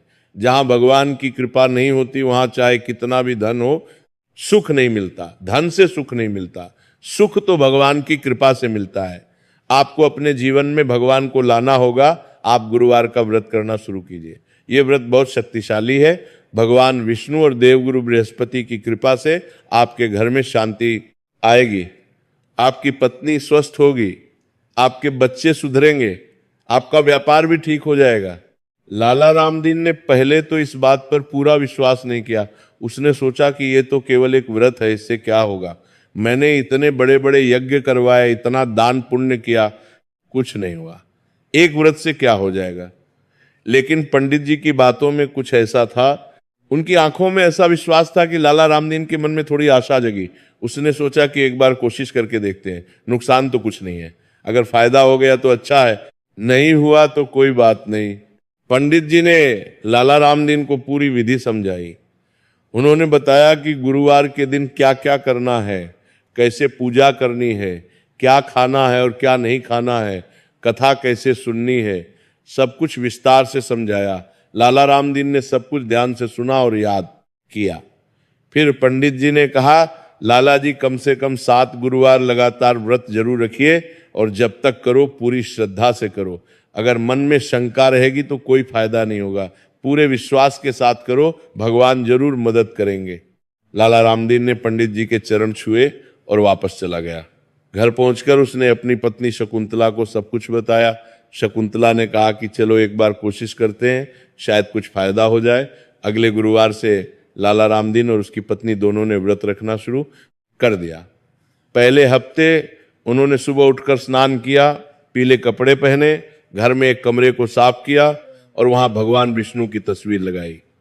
पूजा की सामग्री खरीदी, चने की दाल, गुड़, केला, पीले फूल सब कुछ लाए। फिर पूरी विधि से पूजा की। लाला रामदीन को शुरू में थोड़ा अजीब लगा क्योंकि वो पहले कभी इतनी विधि पूर्वक पूजा नहीं करता था, लेकिन उसने पूरी कोशिश की। पूजा के बाद उन्होंने बिना नमक का खाना खाया, फिर कथा पढ़ी जो पंडित जी ने लिख कर दी थी। पहले हफ्ते में लाला रामदीन को कोई खास फर्क नहीं दिखा, सब कुछ पहले जैसा ही था। घर में वैसे ही झगड़े हो रहे थे, पत्नी वैसे ही बीमार थी, बच्चे वैसे ही बिगड़े हुए थे। लाला रामदीन के मन में शंका होने लगी कि शायद ये व्रत काम नहीं आएगा, लेकिन उसने सोचा कि पंडित जी ने कहा था कि कम से कम 7 गुरुवार करो, तो चलो करते हैं। उसने दूसरे गुरुवार भी व्रत रखा, फिर तीसरे गुरुवार भी। तीसरे हफ्ते में उसे थोड़ा फर्क महसूस होने लगा, उसकी पत्नी की तबीयत में थोड़ा सुधार दिखने लगा, उसका सिर दर्द कम हो गया था, उसे रात को थोड़ी अच्छी नींद आने लगी थी, बच्चे भी थोड़े शांत होने लगे थे, घर में झगड़े कम हो गए थे, व्यापार में भी थोड़ी बेहतरी दिखने लगी थी। एक बड़ा सौदा जो अटका हुआ था वो पूरा हो गया और अच्छा मुनाफा हुआ। लाला रामदीन को विश्वास होने लगा। उसने चौथा, 5वां और 6ठा गुरुवार भी पूरी श्रद्धा से व्रत किया। हर हफ्ते स्थिति सुधरती जा रही थी। 7वें गुरुवार के बाद तो लाला रामदीन को खुद विश्वास नहीं हुआ, इतना बड़ा बदलाव हो गया था। उसकी पत्नी अब लगभग ठीक हो चुकी थी, वह अब पहले की तरह बीमार नहीं को रहती थी, वो खुश रहने लगी थी और घर के काम अच्छे से करने लगी थी। बच्चों में भी बहुत बदलाव आया था, उन्होंने शराब और जुआ छोड़ दिया था। अब वे घर में रहते और पिता के व्यापार में हाथ बंटाते। बड़े बेटे मोहन ने तो पढ़ाई फिर से शुरू कर दी थी।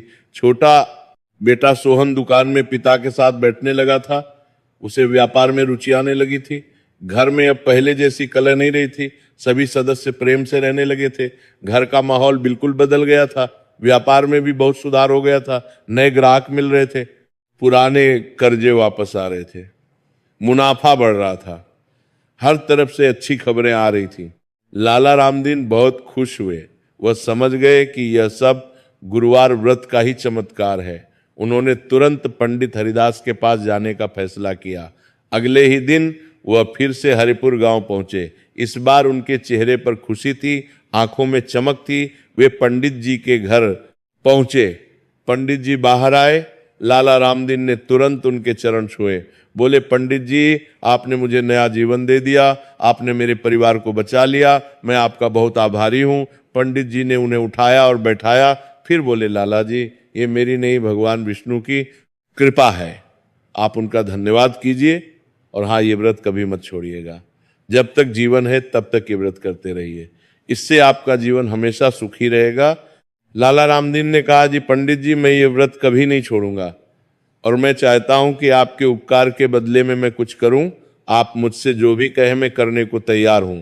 पंडित जी ने मुस्कुराते हुए कहा, लाला जी, मुझे किसी चीज की जरूरत नहीं है, भगवान ने मुझे सब कुछ दे दिया है, लेकिन अगर आप सच में कुछ करना चाहते हैं तो इस गांव में कुछ अच्छा काम कीजिए। गांव में एक ढंग का मंदिर नहीं है, अगर आप एक सुंदर विष्णु मंदिर बनवा दें तो बहुत अच्छा होगा, और गरीबों की मदद कीजिए, यही सबसे बड़ा दान है। लाला रामदीन ने खुशी से कहा, जी पंडित जी, मैं जरूर ऐसा करूंगा। लाला रामदीन ने अपना वचन निभाया। उसने हरिपुर गांव में एक बहुत सुंदर विष्णु मंदिर बनवाया।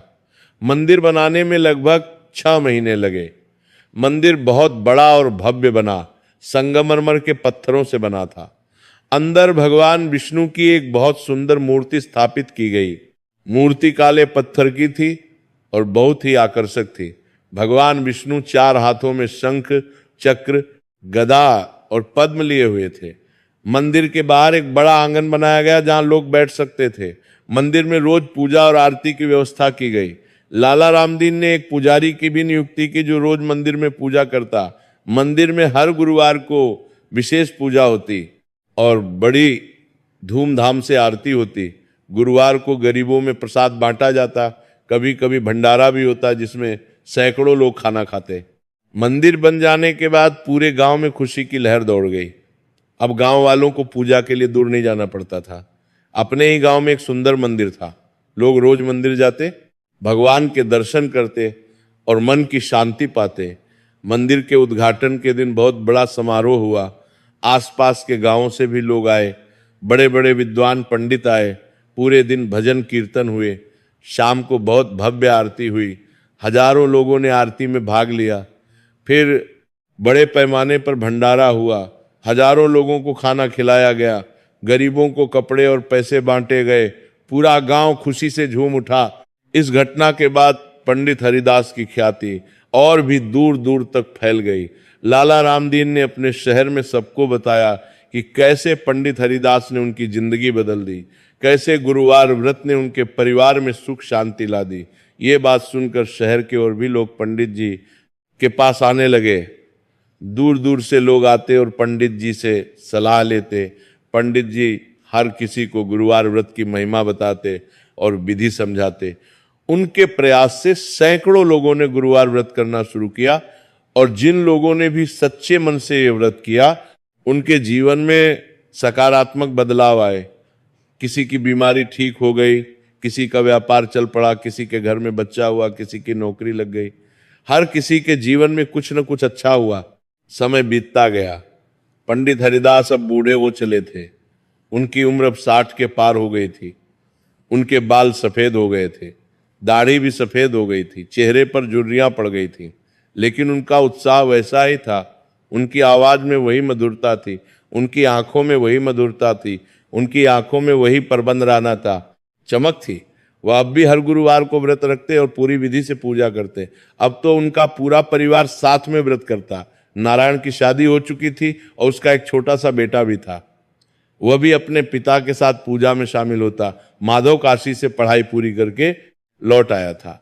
वो एक बड़ा विद्वान बन गया था। अब वो गांव में ही गुरुकुल चलाता था और बच्चों को पढ़ाता था। माधव की भी शादी हो चुकी थी, उसकी पत्नी भी बहुत धार्मिक थी और गुरुवार का व्रत करती थी। बेटी मीरा अपनी ससुराल में बहुत खुश थी, वहां भी वह गुरुवार का व्रत करती थी और अपने परिवार को भी करवाती थी। पंडित जी के अब पोते पोतियां भी बड़े हो रहे थे, वे भी दादाजी से गुरुवार व्रत की कथाएं सुनते। पंडित जी उन्हें बड़े प्यार से सुनाते और समझाते कि यह व्रत कितना महत्वपूर्ण है। उन्होंने अपने पोतों को भी व्रत करना सिखाया। अब 3 पीढ़ियां एक साथ गुरुवार का व्रत करती थी। एक दिन पंडित जी गांव के बाहर लगे उसी केले के पेड़ के पास पूजा कर रहे थे जहां उन्होंने अपना पहला गुरुवार व्रत किया था। ये वही पेड़ था जिसकी उन्होंने इतने सालों से पूजा की थी।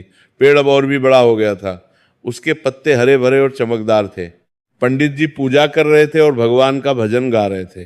तभी वही बूढ़ा साधु फिर से वहां प्रकट हुआ जिसने कभी उन्हें गुरुवार व्रत के बारे में बताया था।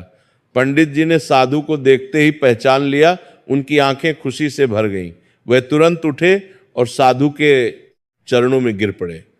बोले, महाराज आप फिर आए, आप ही मेरे लिए भगवान हैं, आपने मेरी जिंदगी बदल दी, आपकी वजह से ही आज मैं यहां हूं। साधु ने प्यार से उन्हें उठाया और मुस्कुराते हुए कहा, नहीं हरिदास, मैं भगवान नहीं हूं, मैं तो केवल एक माध्यम था। भगवान ने मुझे तुम्हारे पास भेजा था, तुम्हारी श्रद्धा और विश्वास ने तुम्हारा जीवन बदला। तुमने गुरुवार व्रत को पूरी निष्ठा से किया, तुमने कभी इसे नहीं छोड़ा, चाहे कितनी भी मुश्किलें आई, तुमने विश्वास नहीं खोया और भगवान विष्णु ने तुम पर कृपा की। तुम्हारे सारे कष्ट दूर हुए, तुम्हारे परिवार में सुख शांति आई, तुम्हारे बच्चों को अच्छा जीवन मिला। ये सब तुम्हारी श्रद्धा का फल है। साधु ने आगे कहा, लेकिन हरिदास, तुम्हारा काम अभी खत्म नहीं हुआ। तुमने जो ज्ञान पाया है, जो अनुभव किया है, उसे और लोगों तक पहुंचाना तुम्हारा कर्तव्य है। जितने ज्यादा लोग इस व्रत को करेंगे उतना ही धर्म का प्रसार होगा, उतनी ही दुनिया में सुख शांति बढ़ेगी। भगवान विष्णु चाहते हैं कि उनके भक्त खुश रहें, लेकिन लोगों को पता नहीं है कि भगवान तक कैसे पहुंचे। तुम उन्हें ये रास्ता दिखाओ, तुम लोगों को बताओ कि गुरुवार व्रत कैसे करें। तुम अपने अनुभव साझा करो, जब लोग तुम्हारी कहानी सुनेंगे तो उन्हें भी प्रेरणा मिलेगी, वे भी ये व्रत करेंगे और उनका भी जीवन बदलेगा। पंडित जी ने हाथ जोड़कर कहा, जी महाराज, मैं ऐसा ही करूंगा। जब तक मेरे शरीर में प्राण है, मैं लोगों को गुरुवार व्रत की महिमा बताता रहूंगा। मैं अपनी कहानी सबको सुनाऊंगा, मैं लोगों को समझाऊंगा कि कैसे इस व्रत ने मेरा जीवन बदल दिया, कैसे हम भूखे मर रहे थे और कैसे भगवान की कृपा से हमारे घर में फिर से सुख आया। मैं ये संदेश दूर दूर तक पहुंचाऊंगा। साधु ने आशीर्वाद दिया और बोले, तुम्हारी उम्र लंबी हो, तुम हमेशा स्वस्थ और खुश रहो, भगवान विष्णु तुम पर हमेशा कृपा बनाए रखें। ये कहकर साधु धीरे धीरे चलने लगे। पंडित जी उन्हें जाते हुए देखते रहे। थोड़ी दूर जाकर साधु एक दिव्य प्रकाश में बदल गए और गायब हो गए। पंडित जी को पूरा विश्वास हो गया कि वह साधु कोई साधारण इंसान नहीं थे, वे खुद भगवान विष्णु थे जो उनका मार्गदर्शन करने आए थे।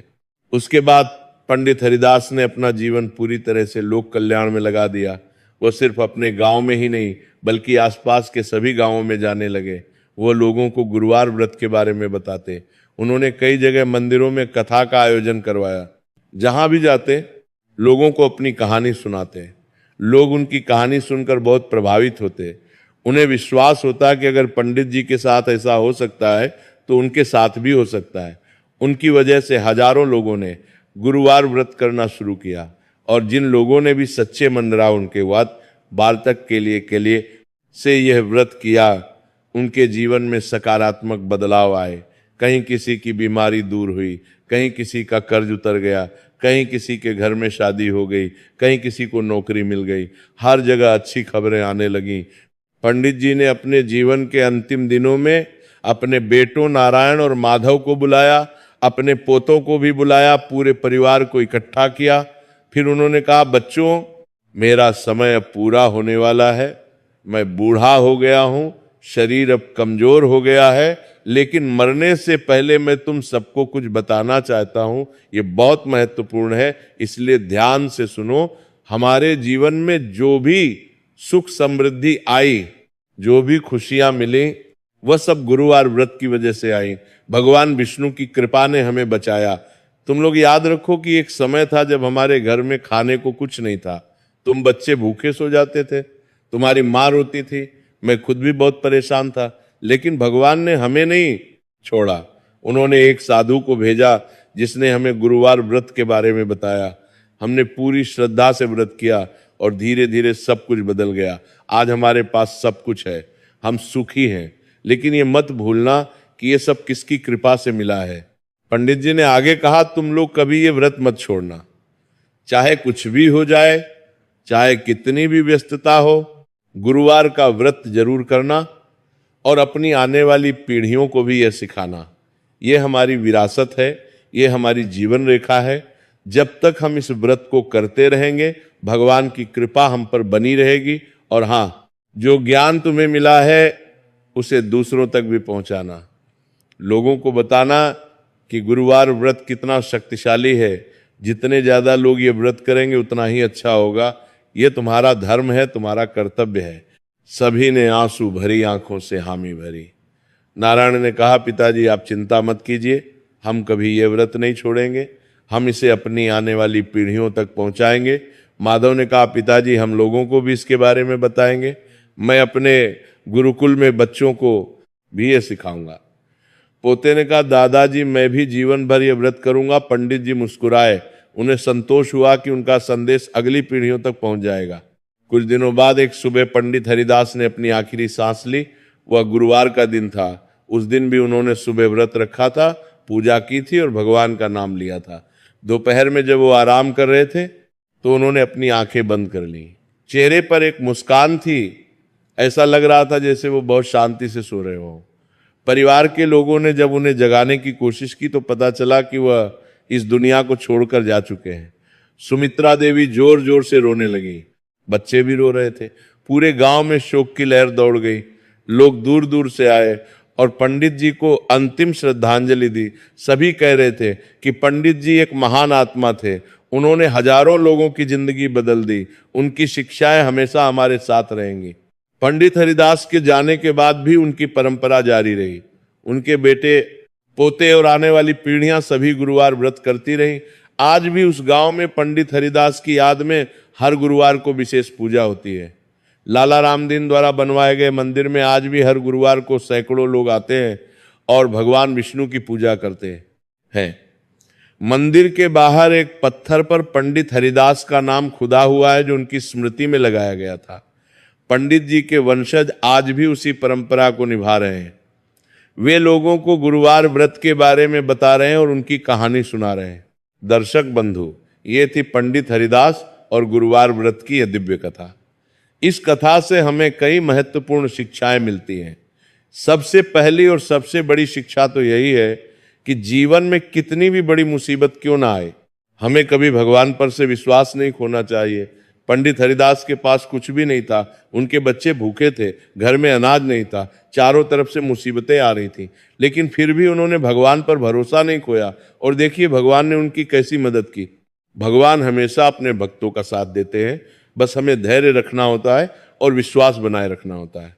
दूसरी महत्वपूर्ण शिक्षा यह है कि गुरुवार का व्रत केवल एक रस्म अदायगी नहीं है, ये एक बहुत ही शक्तिशाली साधना है। ये एक ऐसा माध्यम है जिससे हम भगवान विष्णु और देवगुरु बृहस्पति से जुड़ सकते हैं। जब हम सच्चे मन से श्रद्धा के साथ ये व्रत करते हैं तो भगवान की कृपा हम पर बरसती है। हमारे जीवन से कष्ट दूर होते हैं, घर में सुख समृद्धि आती है, मन में शांति आती है, रिश्तों में प्रेम बढ़ता है, हर तरह की समस्याओं का समाधान होता है। लेकिन ये तभी होता है जब हम पूरी निष्ठा से व्रत करें। तीसरी शिक्षा यह है कि भगवान भाव के भूखे हैं, धन के नहीं। पंडित जी के पास पहले पूजा के लिए बहुत सामान नहीं था। उनके पास केला नहीं था, पीले फूल नहीं थे, ज्यादा घी नहीं था, लेकिन उनके मन में श्रद्धा थी। उनके दिल में भगवान के प्रति सच्चा प्यार था और यही श्रद्धा काम आई। इसीलिए हमें ये नहीं सोचना चाहिए कि हमारे पास पैसे नहीं है तो हम पूजा कैसे करें। भगवान को तो बस हमारे प्रेम और विश्वास की जरूरत है। हम चाहे 2 फूल ही क्यों ना चढ़ाएं, अगर प्रेम से चढ़ाएं तो भगवान उसे स्वीकार करते हैं, लेकिन अगर हम 100 फूल भी बिना भाव के चढ़ाएं तो उसका कोई मतलब नहीं है। चौथी शिक्षा यह है कि जो ज्ञान हमें मिले, जो अच्छा अनुभव हमें हो, उसे दूसरों तक पहुंचाना हमारा धर्म है। पंडित जी ने जब गुरुवार व्रत से लाभ पाया तो उन्होंने उसे अपने तक सीमित नहीं रखा। वो गांव गांव जाकर लोगों को बताते रहे। उनके प्रयास से हजारों लोगों का भला हुआ। यही तो सच्ची सेवा है, यही तो सच्चा धर्म है। जब हम दूसरों की मदद करते हैं, जब हम अपना ज्ञान बांटते हैं, तो हमें भी खुशी मिलती है और दूसरों का भी भला होता है। 5वीं और सबसे महत्वपूर्ण शिक्षा यह है कि धन से सुख नहीं मिलता। लाला रामदीन के पास बहुत धन था, बड़ा मकान था, नौकर चाकर थे, व्यापार था, लेकिन फिर भी वह दुखी था। उसके घर में शांति नहीं थी। लेकिन जब उसने गुरुवार व्रत किया, जब भगवान की कृपा हुई, तब उसके घर में शांति आई। इसलिए हमें समझना चाहिए कि असली सुख धन में नहीं है, असली सुख भगवान की कृपा में है, भगवान की भक्ति में है। जहाँ भगवान की कृपा होती है, जहाँ घर में भक्ति का वातावरण होता है, वहाँ सब कुछ अपने आप ठीक हो जाता है। धन भी आता है, लेकिन उसके साथ सुख और शांति भी आती है। गुरुवार व्रत की महिमा अपरंपार है।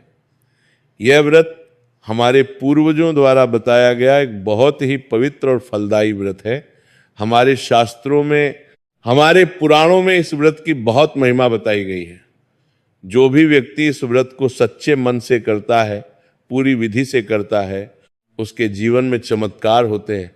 उसके घर में माँ लक्ष्मी का वास होता है, घर में अन्न धन की कमी नहीं रहती, परिवार में सुख शांति बनी रहती है, बच्चे संस्कारी बनते हैं, व्यापार में वृद्धि होती है, नौकरी में तरक्की मिलती है, शादी विवाह में बाधाएं दूर होती हैं, स्वास्थ्य अच्छा रहता है, मन में सकारात्मक विचार आते हैं, जीवन में हर तरफ से खुशियां आती हैं। लेकिन याद रखिए, गुरुवार व्रत करते समय कुछ बातों का ध्यान रखना बहुत जरूरी है। सबसे पहली बात तो यह है कि व्रत पूरी श्रद्धा से करना चाहिए। अगर मन में शंका है, अगर मन में संदेह है, तो व्रत का पूरा फल नहीं मिलता। पूरे विश्वास के साथ, पूरे मन से व्रत करना चाहिए।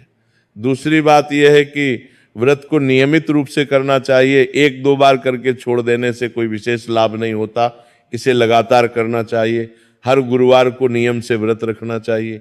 तीसरी बात यह है कि व्रत के दौरान मन को शुद्ध रखना चाहिए, बुरे विचार नहीं लाने चाहिए, किसी के बारे में गलत नहीं सोचना चाहिए, मन में प्रेम, करुणा और दया रखनी चाहिए। चौथी बात यह है कि व्रत के दिन सात्विक भोजन ही करना चाहिए, नमक वाला खाना नहीं खाना चाहिए, प्याज लहसुन से बचना चाहिए, जितना हो सके सादा और पवित्र भोजन करना चाहिए। 5वीं बात यह है कि व्रत के दिन झूठ नहीं बोलना चाहिए, किसी से झगड़ा नहीं करना चाहिए, गुस्सा नहीं करना चाहिए, सबसे प्रेम से बात करनी चाहिए।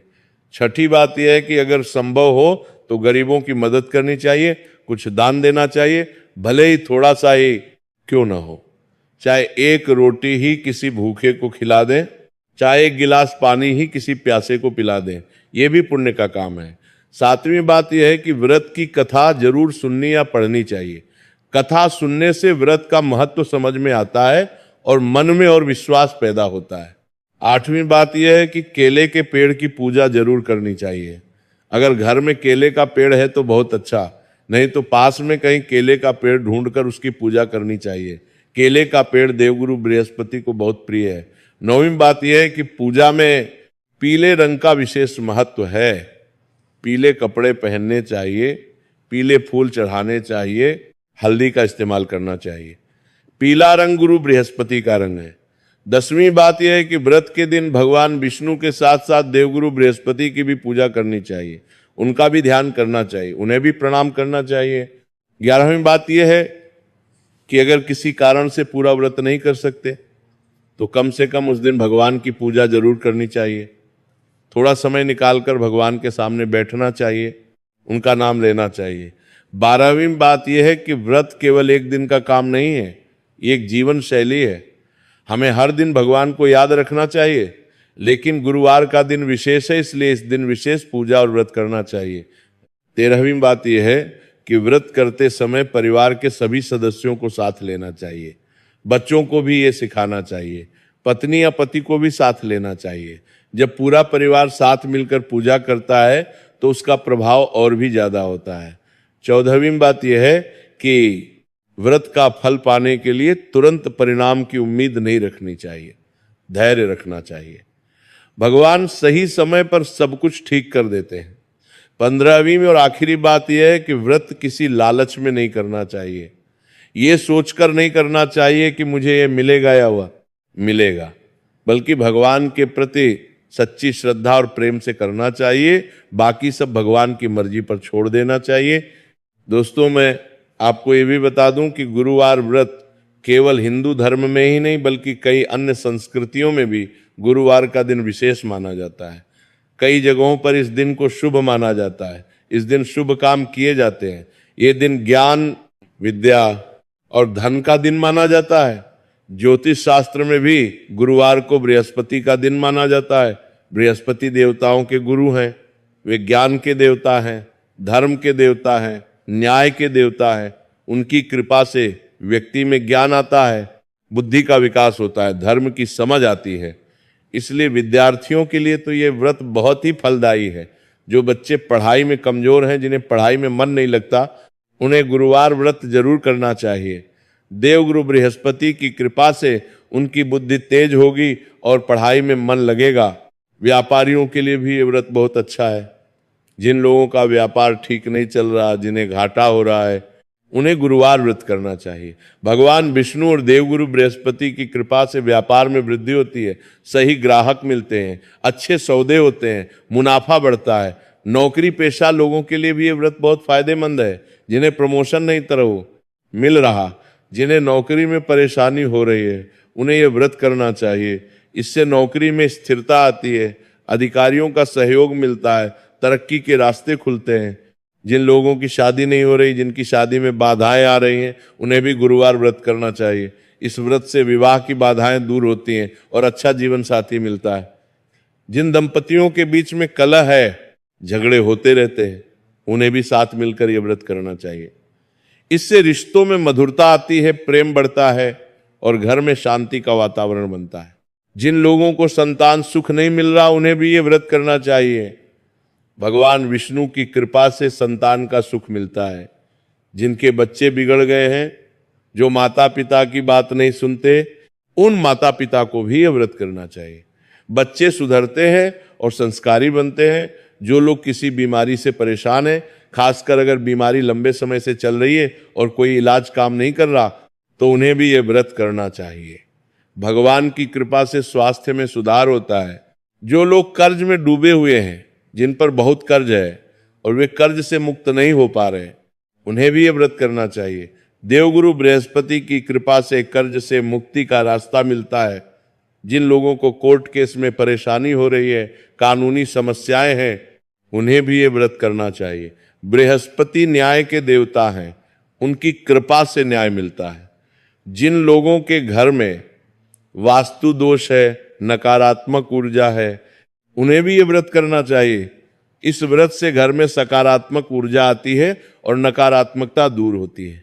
जिन लोगों को नींद नहीं आती, मन में बेचैनी रहती है, तनाव रहता है, डिप्रेशन है, उन्हें भी ये व्रत करना चाहिए। भगवान विष्णु की पूजा से मन को शांति मिलती है, तनाव कम होता है, नींद अच्छी आती है, मन में सकारात्मक विचार आते हैं। जिन लोगों को बुरे सपने आते हैं, डर लगता है, उन्हें भी ये व्रत करना चाहिए। भगवान की कृपा से सभी तरह के भय दूर होते हैं। जिन लोगों के ग्रह खराब हैं, कुंडली में दोष है, खासकर अगर बृहस्पति कमजोर है या खराब स्थिति में है, तो उन्हें जरूर ये व्रत करना चाहिए। इस व्रत से ग्रह दोष कम होते हैं और जीवन में सुधार आता है। जिन लोगों को दुश्मनों से परेशानी है, कोई उनका नुकसान करने की कोशिश कर रहा है, उन्हें भी ये व्रत करना चाहिए। भगवान की कृपा से दुश्मन भी मित्र बन जाते हैं या फिर उनकी बुरी शक्ति खत्म हो जाती है। संक्षेप में कहें तो गुरुवार व्रत एक ऐसा व्रत है जो जीवन की हर समस्या का समाधान कर सकता है। बस जरूरत है तो पूरी श्रद्धा, पूरे विश्वास और पूरी भक्ति से इसे करने की। जब हम भगवान के सामने सच्चे दिल से जाते हैं, जब हमारे मन में कोई छल नहीं होता, जब हमारे मन में सिर्फ भगवान के प्रति प्रेम होता है तो भगवान हमारी हर पुकार सुनते हैं, वे हमारी हर प्रार्थना स्वीकार करते हैं, वे हमारे सारे कष्ट दूर करते हैं, वे हमें नया जीवन देते हैं, ठीक वैसे ही जैसे उन्होंने पंडित हरिदास को दिया। दोस्तों, पंडित हरिदास की ये कहानी हमारे लिए एक प्रेरणा है। यह हमें सिखाती है कि जीवन में कितनी भी बड़ी मुसीबत क्यों ना आए, हमें हार नहीं मानना चाहिए, भगवान पर विश्वास रखना चाहिए। भगवान हमेशा हमारे साथ हैं, वे हमें कभी अकेला नहीं छोड़ते, बस हमें उनकी शरण में जाना होता है, उनसे प्रार्थना करनी होती है, और फिर देखिए कैसे सब कुछ बदल जाता है, अंधेरे में रोशनी आ जाती है, दुख के बाद सुख आ जाता है, रोने के बाद हंसी आ जाती है। भगवान की कृपा अपरंपार है, उनकी माया अपरंपार है, वे सबका ध्यान रखते हैं। इसलिए मैं आप सभी से यही कहूंगा कि अगर आप भी जीवन में किसी परेशानी से गुजर रहे हैं, अगर आपके जीवन में भी कोई समस्या है, तो आप भी गुरुवार व्रत करना शुरू कीजिए, पूरी श्रद्धा से कीजिए, पूरे विश्वास के साथ कीजिए, और देखिए कैसे भगवान आपकी मदद करते हैं, कैसे आपके जीवन में बदलाव आता है, कैसे आपकी सारी समस्याएं धीरे धीरे दूर होने लगती हैं। हो सकता है परिणाम तुरंत ना दिखे, हो सकता है कुछ समय लगे, लेकिन धैर्य रखिए, विश्वास बनाए रखिए, भगवान सही समय पर सब कुछ ठीक कर देंगे। वे कभी अपने भक्तों को निराश नहीं करते। और हाँ, जब आपके जीवन में अच्छा हो, जब भगवान आपकी मदद करें, तो आप भी दूसरों को इस व्रत के बारे में बताइए, अपने अनुभव साझा कीजिए, लोगों को प्रेरित कीजिए। यही सच्ची सेवा है, यही सच्ची भक्ति है। जब हम दूसरों की मदद करते हैं, जब हम अपना ज्ञान बांटते हैं, तो भगवान हम पर और भी ज्यादा कृपा करते हैं, हमारे जीवन में और भी ज्यादा खुशियां आती हैं। तो दोस्तों, अब मैं इस कथा को यहीं समाप्त करता हूं। आशा है कि आपको ये कथा पसंद आई होगी, आशा है कि इससे आपको प्रेरणा मिली होगी, आशा है कि अब आप भी गुरुवार व्रत करने के बारे में सोचेंगे। मैं प्रार्थना करता हूं भगवान विष्णु से और देवगुरु बृहस्पति से कि वे आप सब पर अपनी कृपा बनाए रखें, आप सबके जीवन में सुख, शांति, समृद्धि और खुशियां आए, आपके परिवार में सदा मंगल हो, आपके सभी कार्य सफल हो, आपके जीवन में कभी कोई कष्ट ना आए, और अगर कोई कष्ट आए भी तो भगवान जल्द से जल्द उसे दूर करें। ओम नमो भगवते वासुदेवाय। ओम नमो नारायणाय। श्री विष्णवे नमः। ओम गुरुवे नमः। जय श्री विष्णु, जय देवगुरु बृहस्पति, जय सीताराम।